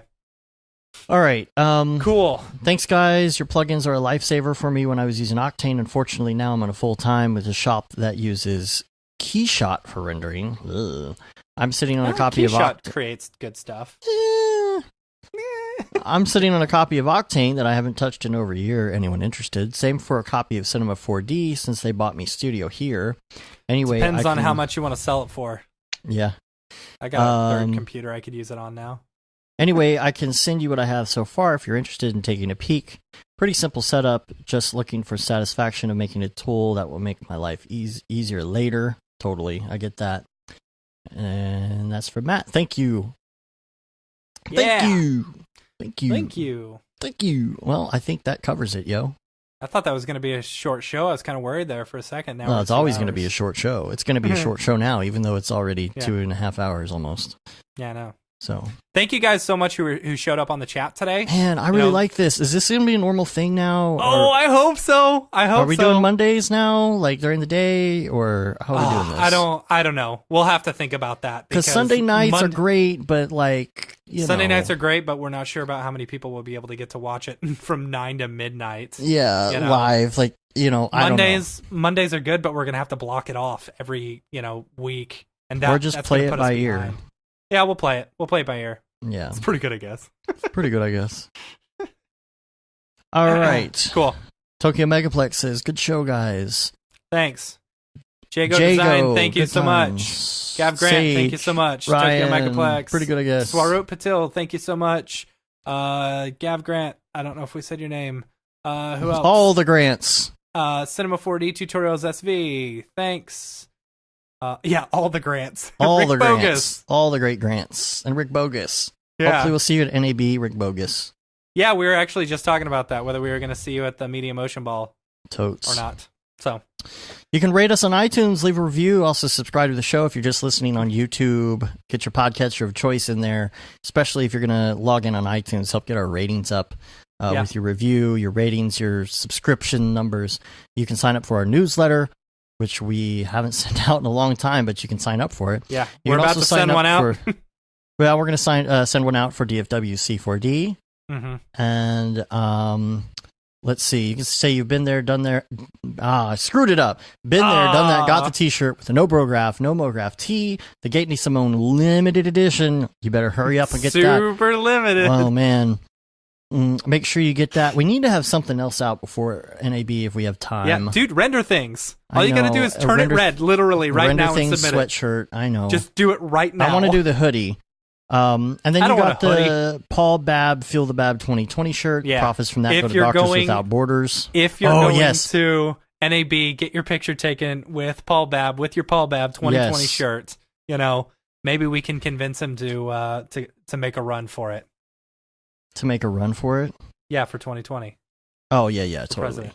Yeah. A run for president? Yeah, that's not stressful. He will totally take a picture with you if you have that shirt on. Or not. If you have no shirt on, he'll probably take a picture with you too. I don't know. It doesn't matter what you're wearing, I guess. But Paul Babb's a great guy. He just loves taking pictures. Yeah. Brograph shirt, no shirt. Just love taking pictures. All right. That covers that. We're on Facebook, Twitter, Instagram, of course, YouTube, Brograph.com, and Twitch. Yep. And all the stuff and things. Don't forget to join us on the live streams. Keep watching Twitter and all the social media channels for info on when that goes up. You can go to Brograph.tv to get access to all the live stuff and the info. Of course, our live stream embed wasn't working today for some reason. I don't know why. I didn't our feel first one, and it goes down. Way to go, No, Dave. It's not our first one. That's up there all the time. Yeah. And then that pretty much covers it. So, you ready to get out of here? All right. Let's get out of here. I got to go to the bathroom. That's the thing about a live show. It's like I can't just say, hey, I got to go to the bathroom. I could, yeah. I know, you would have thrown up the... We need like a technical difficulties one. What? Yeah. Well, I mean, standby works in that case, right? Yeah, it does. I mean, here, this is what it looks like. And then I have it's called the waiting game that I play here. Dun, dun, dun, and it has like all this like, like cheesy waiting game music that goes on with the standby and the color bars and the hipping and the hopping and the bipping and the bopping. All right, let's get out of here. Let's get out of here. Until next week, I'm Dave. And I'm Matt. Have a good one. Later, bros.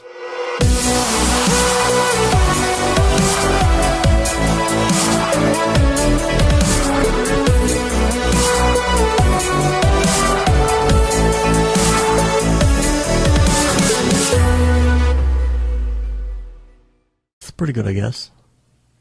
Brograph.com, an online resource for learning Cinema 4D, After Effects, and other motion graphics tools specifically catered to help you prevail as a motion graphic designer. What's up, bros? Welcome to another Brograph motion graphics tutorial. With tutorials, plugins, and now a podcast with tens of thousands of listeners worldwide. Yeah, it's a great community to be part of. We give you professional time-saving tips, industry news, interviews, shortcuts, and lessons that help keep you current in the world of motion design. Go into HDR Studio, take the render settings, pick the HDR, put in reflection, and gorgeous. I love projects that scare me. When our art director comes to us and asks for something that I had never done before, man, it gets me pumped. Our weekly long-form podcast will give you the latest news, help you in your file management, hardware configuration, and client relations. Learn about the latest render engines, modeling techniques, and workflow integration while staying entertained. Real nice banana. Ah, that's so funny. All right. I'm going to live forever. Our Brograph Talks are a chance to see the way industry leaders from around the globe are changing the face of motion design. Sometimes you got to make stuff that you're not going to put on your reel, and I'm not here to judge.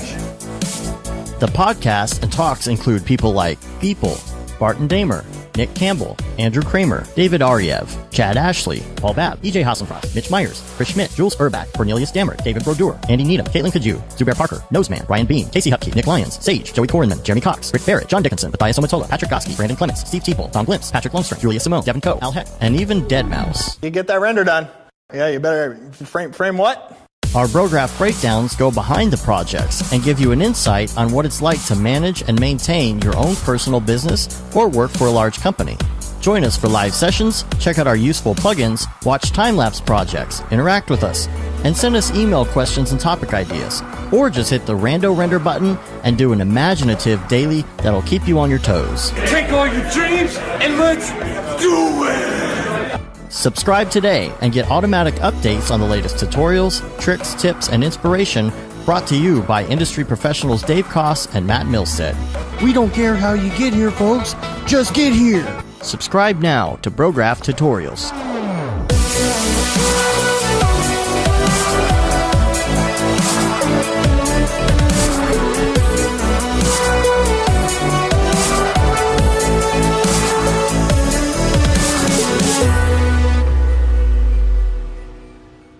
It's pretty good, I guess.